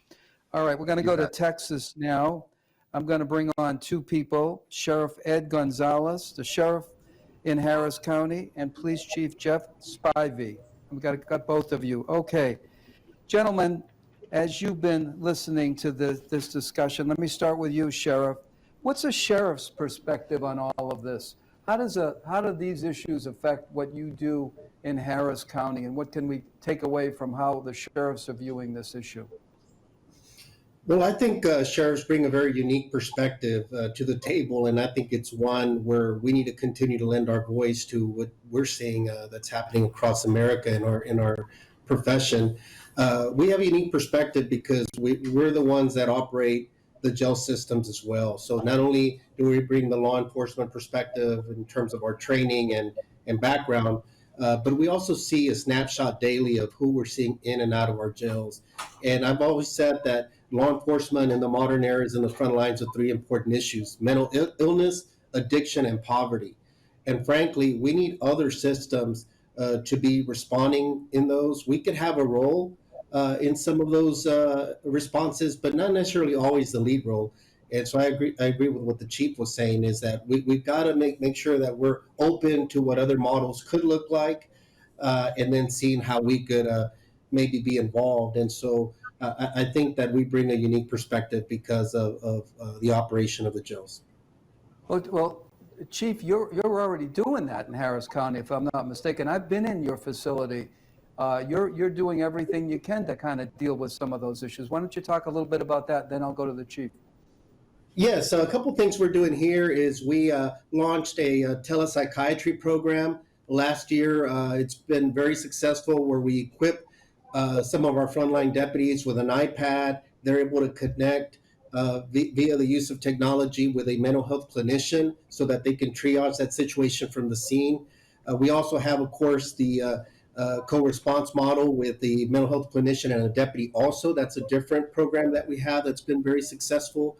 We also have a pre-booking diversion desk at our booking facility. So if we identify somebody that's had past mental issues, or maybe issues that are red flag, that perhaps there's some homelessness or other things going on, we could divert them to a diversion center that's outside of the criminal justice system, and really triage their situation and try to get them the medical help that they need. Years ago, I also helped launch a sobering center so we could divert the thousands of people that we typically would arrest for public intoxication. So we're doing a little bit of everything, and I think we've developed good models here. We believe in evidence-based practices, and I think that all agencies across the country need to be looking at this, because frankly, the community is expecting us to be looking at other models. I know that Cahoots is getting a lot of attention. We've heard of LEAD in the past, but there's a lot of others. We don't necessarily need to reinvent the wheel. We just have to make sure that we adapt them to our jurisdiction and to what works for our agencies. Okay, Chief Spivey, how are you, sir? Good, Chuck. How are you? Okay, and from your perspective, as you've been listening to this discussion, have you been listening to the national conversation about how police have to change? What's your perspective from your city? I'll tell you, the conversations I've been having with my police officers starts with we're public servants, and the public gets to determine what level their service looks like, how we deliver that service, what services we actually deliver. And I think in order to understand where we are today, we have to recognize where we came from. And where we came from was not always a good place. And the evolution that's occurred in our profession over the last 150 years or so has brought us to where we are today. And what I encourage my police officers, what I encourage my peers to do is recognize where we came from and be willing to sit down at the table and have those discussions with our public on what policing looks like going forward, and engage in those conversations. We need to shy away from using statistics to defend our position, because that's what's gotten us where we are today. We need to recognize that those perceptions, those feelings from our community members who feel like the criminal justice system has cut them out, those are very real. And unless we sit down and engage in conversations with them to understand their perspective, we're going to find ourselves right back here again at the next viral video. And we'll be scratching our heads wondering what is it we can do to move forward. And I think recognizing that we're not perfect, recognizing that there is opportunities for improvement, recognizing that it starts with who we hire, how we train them, and how we supervise them is going to be key for policing in the future. Do you worry about who's going to want to be a police officer of the future? I mean, do you worry about, who you're going to attract? Are people going to want to be, when they see all of the challenges in policing, and if they have other opportunities, will you be able to make the case on being a police officer is something that you can make a difference and you can contribute? Do you think you're going to have difficulty making that argument? You know what, Chuck? I don't think that we are. We gave an entrance exam a couple of weeks ago, and the people that I saw show up to take that entrance exam were men and women who were committed to policing, who were committed to the ideas of public service. They were representative of the entire community, from our African American community, our South Asian community, our Hispanic community, our white community, different races, different religions. I think what you see are people who see an opportunity to make a difference in policing and who feel that draw to service. They have that heart of service, and the more difficult the situation is, I think the more committed they are to changing that narrative. Okay, thank you. I'm going to move on to two more. We're a little behind schedule, so I apologize for having to move a little faster than I'd like. Let's get Chief Dan Slaughter from Clearwater, Florida, and Chief Kristen Zeman from Aurora, Illinois. Okay. All right. Nice to see both of you. Hey, Chuck. Okay. Hello there. Okay, let's start with you, Dan Slaughter in Clearwater. First of all, let's talk COVID-19. Are you surging in Florida? Yes, and in our Pinellas County, we've seen significant increases. We're a tourist economy. There's a lot of social opportunities in Clearwater, the beach, and we've seen a significant spike in the kind of the 25 to 34 age bracket that we are extremely concerned about, those that are now testing positive going back and taking it to some of that vulnerable population. So far, our hospital staff is able to keep up with the demand, but we are pretty concerned about it going into July 4th weekend. There's been the endless political debate about masks, no masks, social distancing, and opening and closing of bars and restaurants.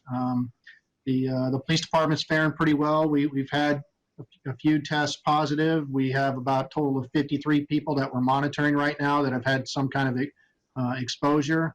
But right now we're holding our own, but we're looking to go into a busy weekend. Well, let's switch gears here. Let's talk about what the conversation we've been talking about, reimagining policing, where policing goes from here.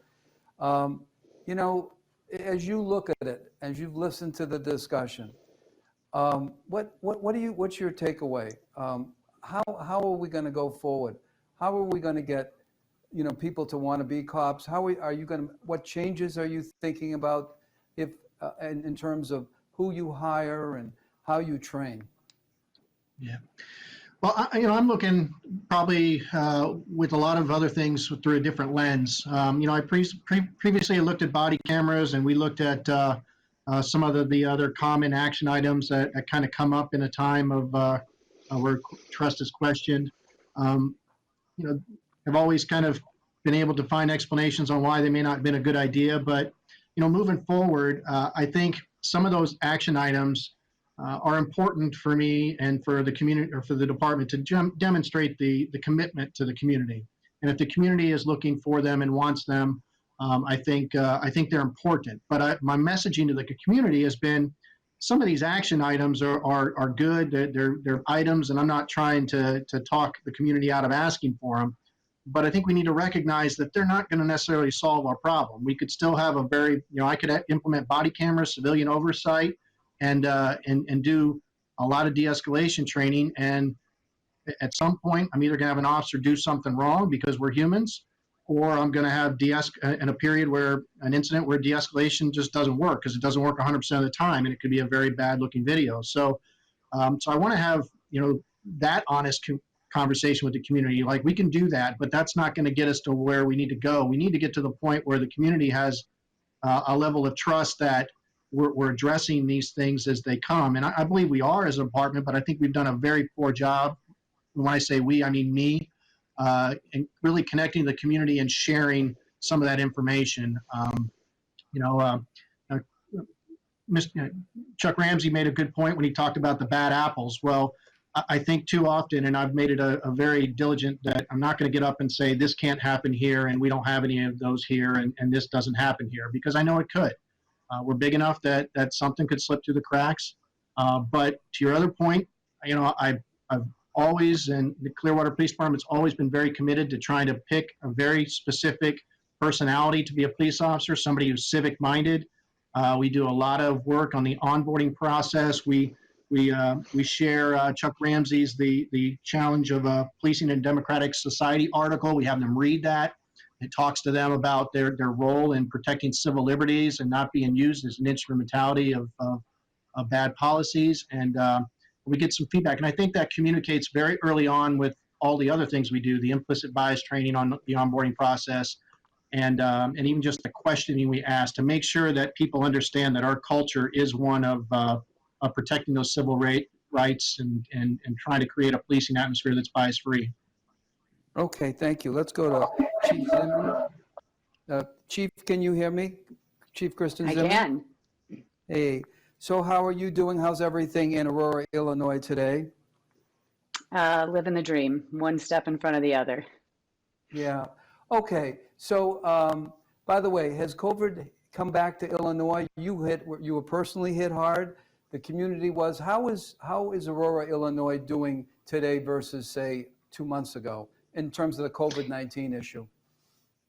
Yeah, we were put on lockdown by our governor very early in the pandemic. So in March, we had our stay-at-home orders. I was diagnosed with COVID, and I tested positive at the end of March. And so as a result of that lockdown over these past few months, we are actually seeing our reopening of our state. So we're in phase 4. We're going to be at 50% occupancy for our restaurants. So we're slowly coming back to life. So, Chief, as you've listened to this issue, Aurora is a city facing all the problems every big city has. You have gang issues. You've had an active shooter situation. You've had all sorts of those challenges. How are you thinking about the future for your department? What's your takeaway for how you navigate the future as chief in your city? Yeah, well, I think that I speak for a lot of agencies when I say that this was a situation where perhaps for us, we're the second largest city in the state of Illinois. We're 40 miles due west of Chicago. We see the issues that happened in Chicago. We have our own issues with gang and violence. However, we have not had any major incidents occurring involving police misconduct that would put us in the headlines. We have progressive policies, mandatory trainings per year, 6 of them that include de-escalation. We're good, but we're constantly committing our organization to improvement. And on May 25th, everything changed. And the death of George Floyd, ironically, put us back in our city at least 10, 15 years. And ironically, as you mentioned, it was only a year ago that our citizens couldn't say enough nice things about the Aurora Police Department, especially after 5 officers were shot and many others put their lives on the line responding to an active shooter who killed 5 coworkers inside a warehouse. We had grateful residents, and over the years, we've been singled out nationally for our progressive policies. But those same officers doing that same good work have spent the last month being spit on and berated. And these officers have expressed frustration and dismay, not just at their residents in the neighborhoods where they have poured so much of their blood, sweat, and tears, but also the community leaders who they believe have turned on them.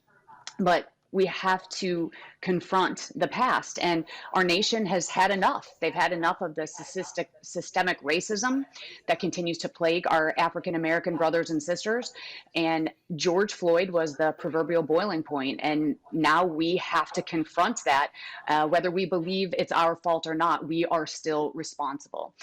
So going forward, and I know several other chiefs have mentioned it, Chief Davis and Chief Spivey talked about race conversations. For me, what I've learned, it's not just external to the department, it's internal as well. I feel that our Black police officers are in the most pain right now because they're being chastised by our community as traitors. And hearing from them, I hear the pain in their voice.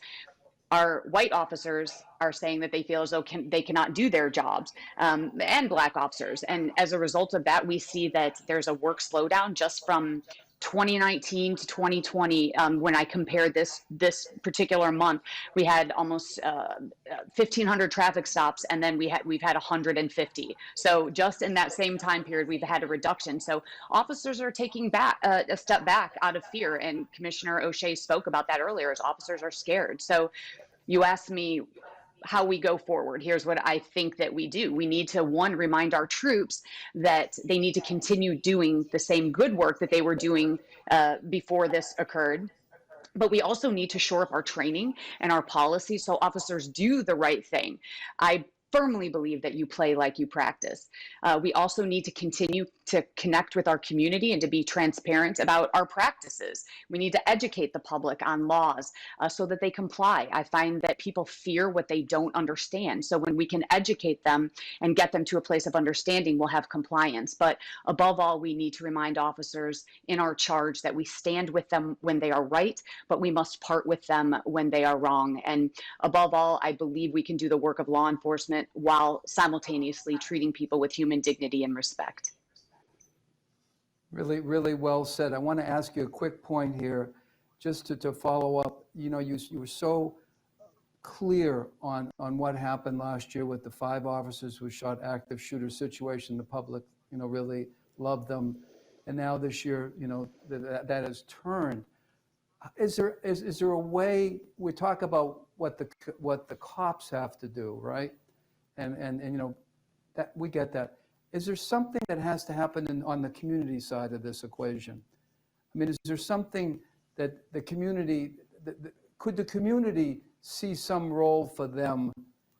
I mean, why is this all on the cop's shoulder? You know, some 25-year-old, as someone started out when we started this conversation, we expect them to be problem solvers. We expect to deal with someone who's intoxicated in crisis. We expect them to be.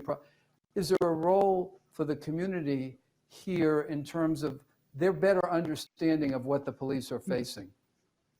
Absolutely. And I think, I mean, it goes back to, I've heard so many officers say, this isn't fair. This is not our fault.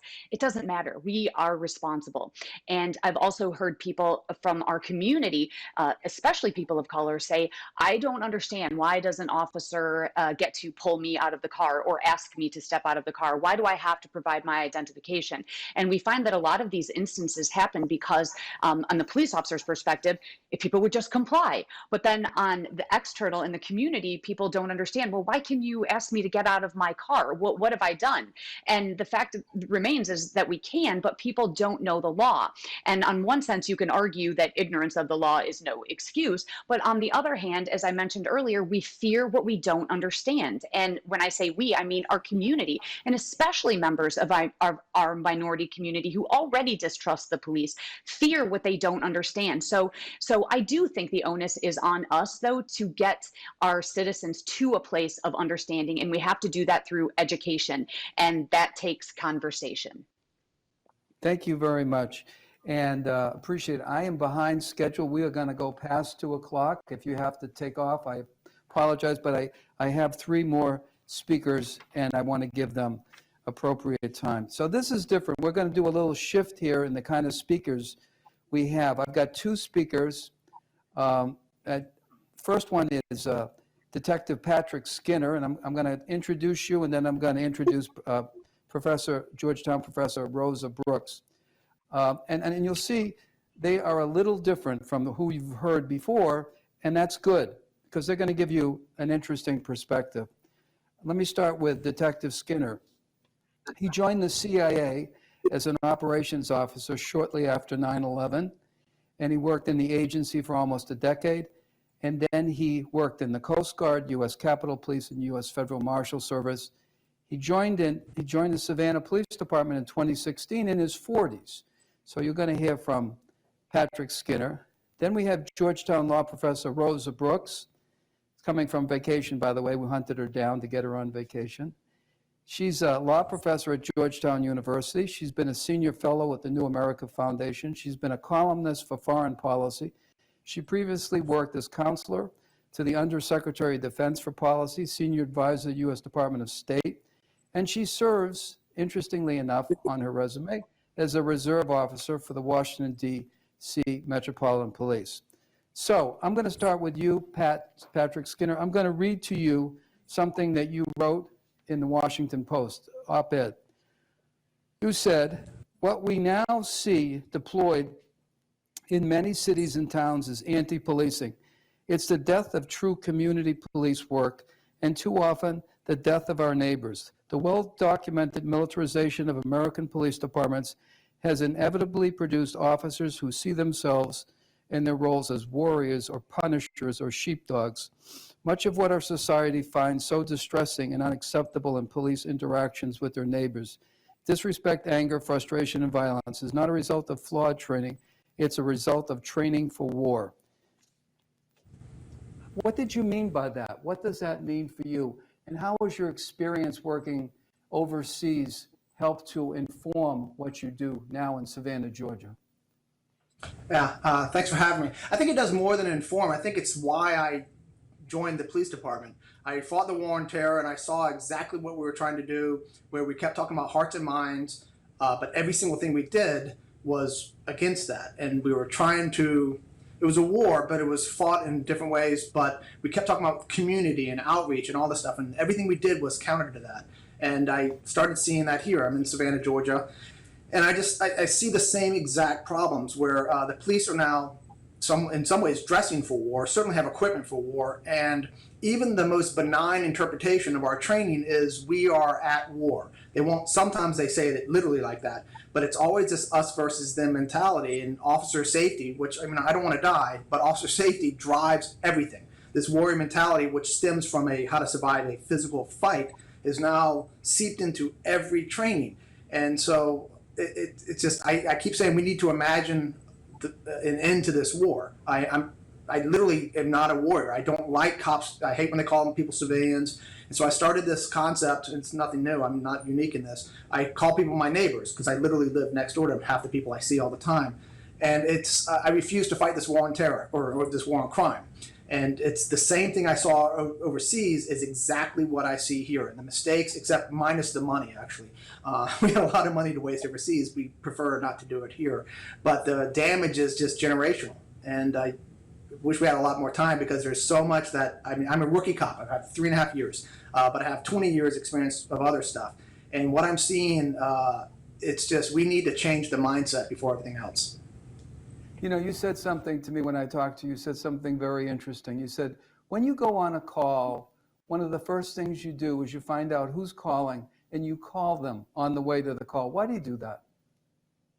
Well, in the agency, making a phone call is very complicated. You needed to do a surveillance detection route. You had a bunch of phones. You sometimes had to leave the country to make a phone call. So phone calls were really hard to do. And here I was actually training. I was the trainee and my training officer. And I looked down at the MDT, the data terminal, and I said, "What's this number at the bottom?" The guy said, "It's the person who called." And I'm like, "Why are we not calling that person?" And so, yeah, I mean, now I'm a training officer myself, and I say, look, if there's a number at the screen, call them, because it does two things. One, it allows you, because, you know, dispatch is not the person, the call taker, so there's 3 people involved. There's always 5 minutes, 4 minutes delay, and it's never right. We saw the Tamir Rice. Well, we avoid those dramas all the time by the skin of our teeth because we're relying on outdated telephone information, which is wrong, or it's certainly not right. And so I just started calling. So it does 2 things. It allows me to give firsthand information. I'm the one stepping out, so I can usually say, "Hey, I'm Officer Skinner, Savannah Police. What's going on?" And then for the most part, I say, you get the information and you can say, "Slow down." You say over to the radio, "Everybody slow down. We don't need to rush to the scene. The guy with the gun is no longer there." Every now and then you have to say, "Speed up. The guy with the gun is right there." And so, but it allows tactics, all that stuff. But it also does something more important. It allows me to step out of that car and literally, in all holy hell breaking loose, and they're always very loud and chaotic and dramatic, I get to say one true statement. I get to say, "Hi, I'm Officer Skinner. We just spoke." And you watch these people. I was a lifeguard at the beach. I was a Coast Guard swimmer. I've seen people drowning. And so in these calls, these people are drowning in another way, sometimes literally. And so I say, "We just spoke." And you see them go, and that little tiny connection, I just need a half a pause to slow everything down, and I'm taking it. And I tell all my trainees, you know, I can't make you use your phone, but you should use your phone. Cops hate doing it because they say, "Oh, I don't want them to have my number." Why? They know you're a cop. They're not going to spam you, and they might actually call you with information, which is happening. Let me ask you something about yourself, which is interesting. You know, you got hired in Savannah in your 40s, and you had real work-life experience. Does that say something about the kind of people we should be recruiting? Why do we think we should be recruiting 20-somethings when someone in their 40s, the first thing they think is, "Let's slow down, let's get some information"? Should we be thinking about hiring different kinds of people like you? Of course we should. Well, not like me. You should get someone taller. But I'm not a role model. I'm unique. I don't have any kids, so I could afford to be stupid.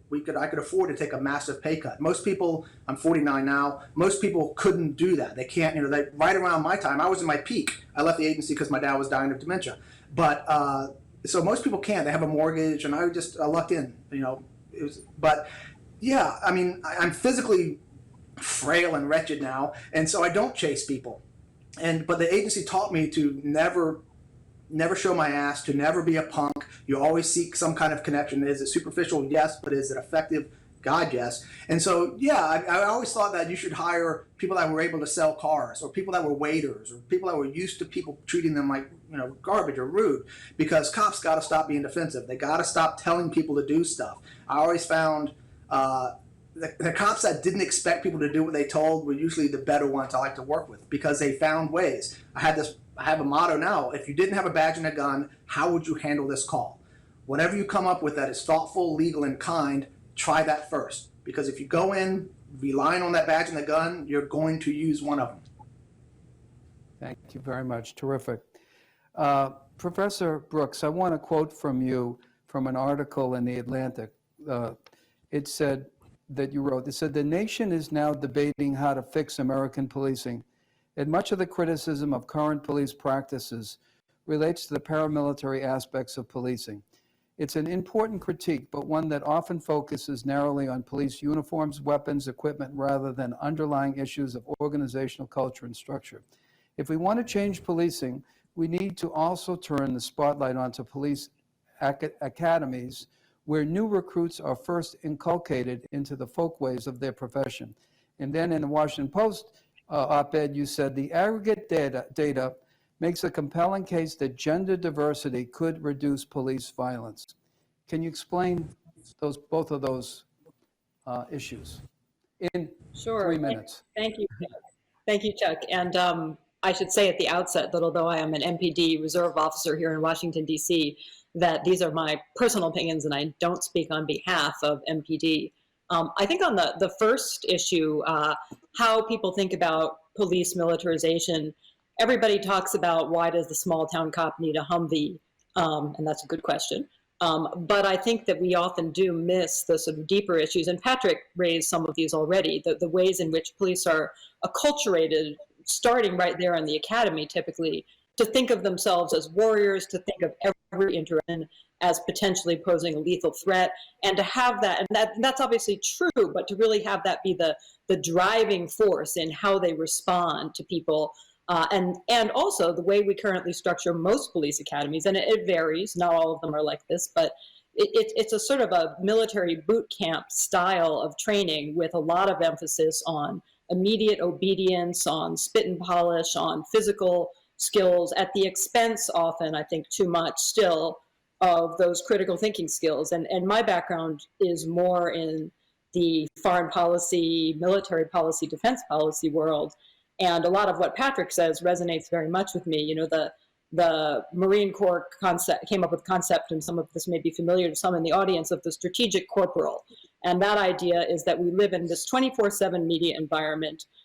Strategic, even the lowest ranking soldiers can have a strategic impact on the outcome of conflicts and on the US's ability to achieve its objectives overseas. So example, you get one guy who pees on the Quran or something like that, and suddenly you've got a crisis for the United States of America, even though it's just private so-and-so.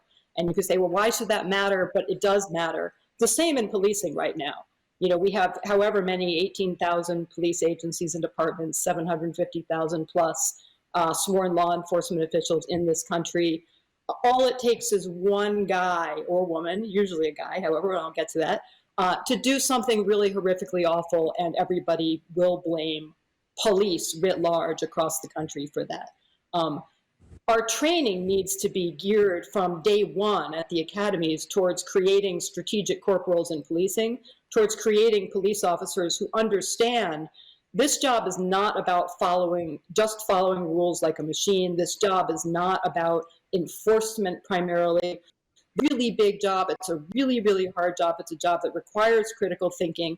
It requires you to be thinking not just how will my sergeant react if I do such and such, and how will the chief react, but how will the mayor react, and how will people all over the country react if this ends up being the next viral video, and thinking about all the time. And, you know, I think another piece of that, one of the things that, love her or hate her, I always admired Hillary Clinton for saying, at least reportedly, in the context of White House meetings about, well, how should the U.S. respond to this threat or that threat, that she would ask a question very similar to the one that Patrick just asked for policing. You know, how would we respond to this problem if we didn't have a military? Not because we may not want to use the military, but because before we talk about using the military, we should always be thinking, is having a powerful military pushing us towards using it rather than pushing us towards being creative about other ways to solve this problem? And Patrick is absolutely right. The parallel question for policing is, what would you do if you didn't have a gun?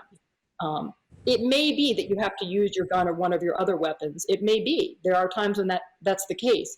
But how would you try to resolve this or de-escalate this if you didn't have that ability is a really powerful way to push people not to default to do what I say because I told you and I can make you, but to instead default towards, hey, let's think about how to persuade somebody to do this.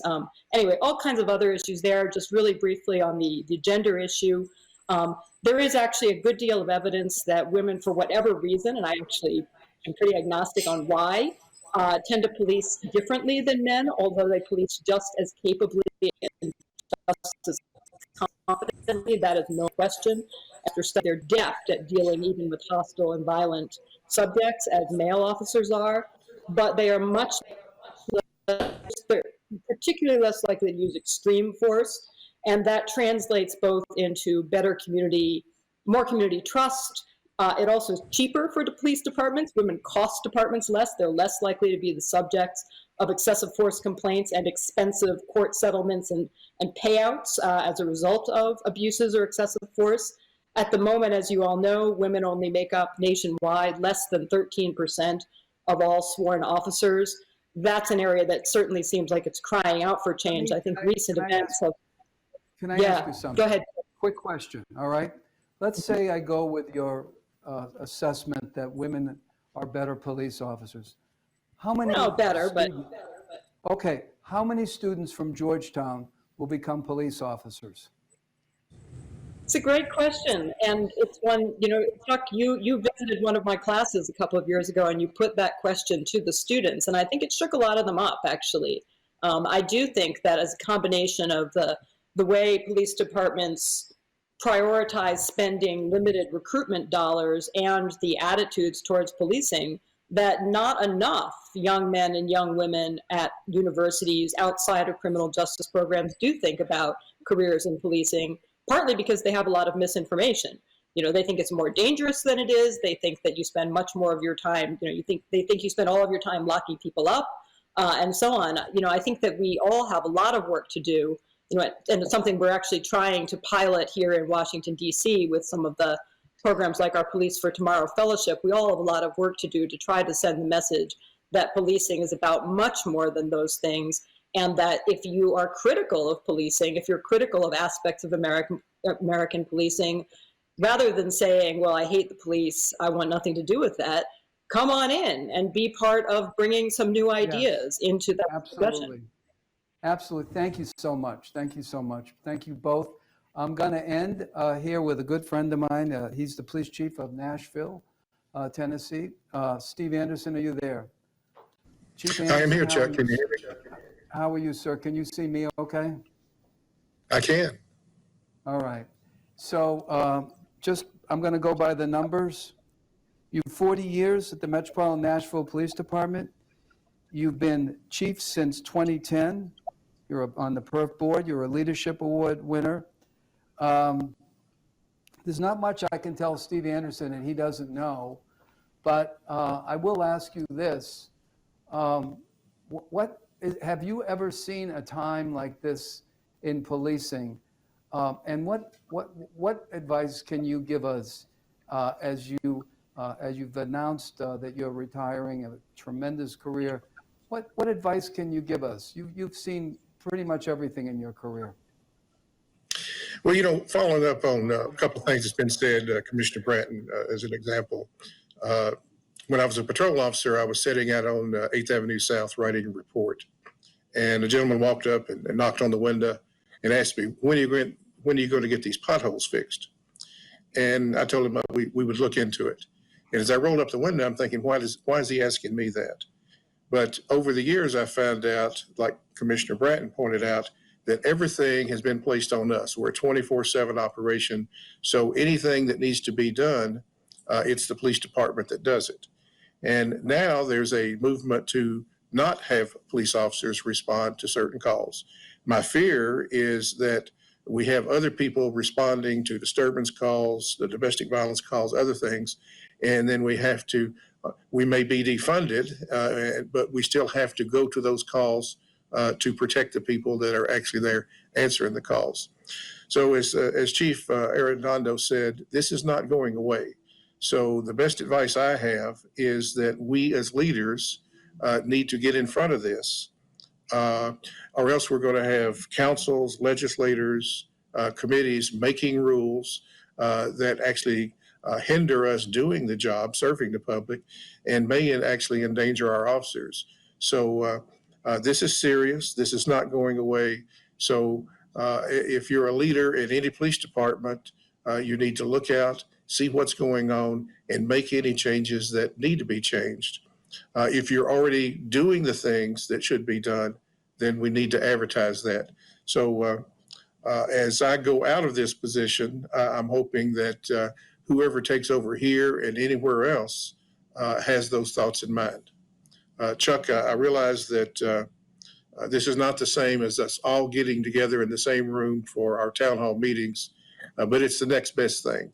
And you may even have a bigger audience. So keep this up, and I commend you. Chief, thank you, sir. One of the things that you do, and the other chiefs on the line, they all do it too, is you look out for the people who are coming up in your organization. The Nashville Police Department has sent more people to our Senior Management Institute for Police program than any department in the country. You've taken an interest in them, and you've sort of institutionalized leadership and growing and development. Why did you do that? Well, I realize that as the chief, I have very little impact on the department. It's the commanders at each of the precincts that have the greatest impact. It's the deputy chief who actually run the day-to-day operations. And so I want to make sure that they have all the tools that they need to do things effectively. And then SMIP is not only a great leadership school, it's a great forum for networking. So anytime we have a problem, I can go to one of the people that you have schooled up and see who in some other department they can contact to talk about our situation, to see how they can help us. So we have a great team here. You've been instrumental in helping us develop that, and we'll continue to send as many people to SMIP as we possibly can. We're down into the lieutenant ranks now, and so we just made some promotions this last week, and so you'll be having some new students. Thank you. And Chief Anderson, thank you very much for your leadership. You're someone we all look to for advice. Well, I apologize. We're 17 minutes over the allotted time. I want to make sure I thank my staff. You can't see them. There's about 8 of them here. They all got masks on and everything, and they came in. We're in the Washington office. I want to thank them. Tremendous amount of work. This is a 2-hour block, but it takes so much work, and they've done such a great job. Back to back, two of these a couple of weeks ago and this one. And to all our members and people who are on there, to the PERF board, thank you all very much. You all have a good day today. Thank you.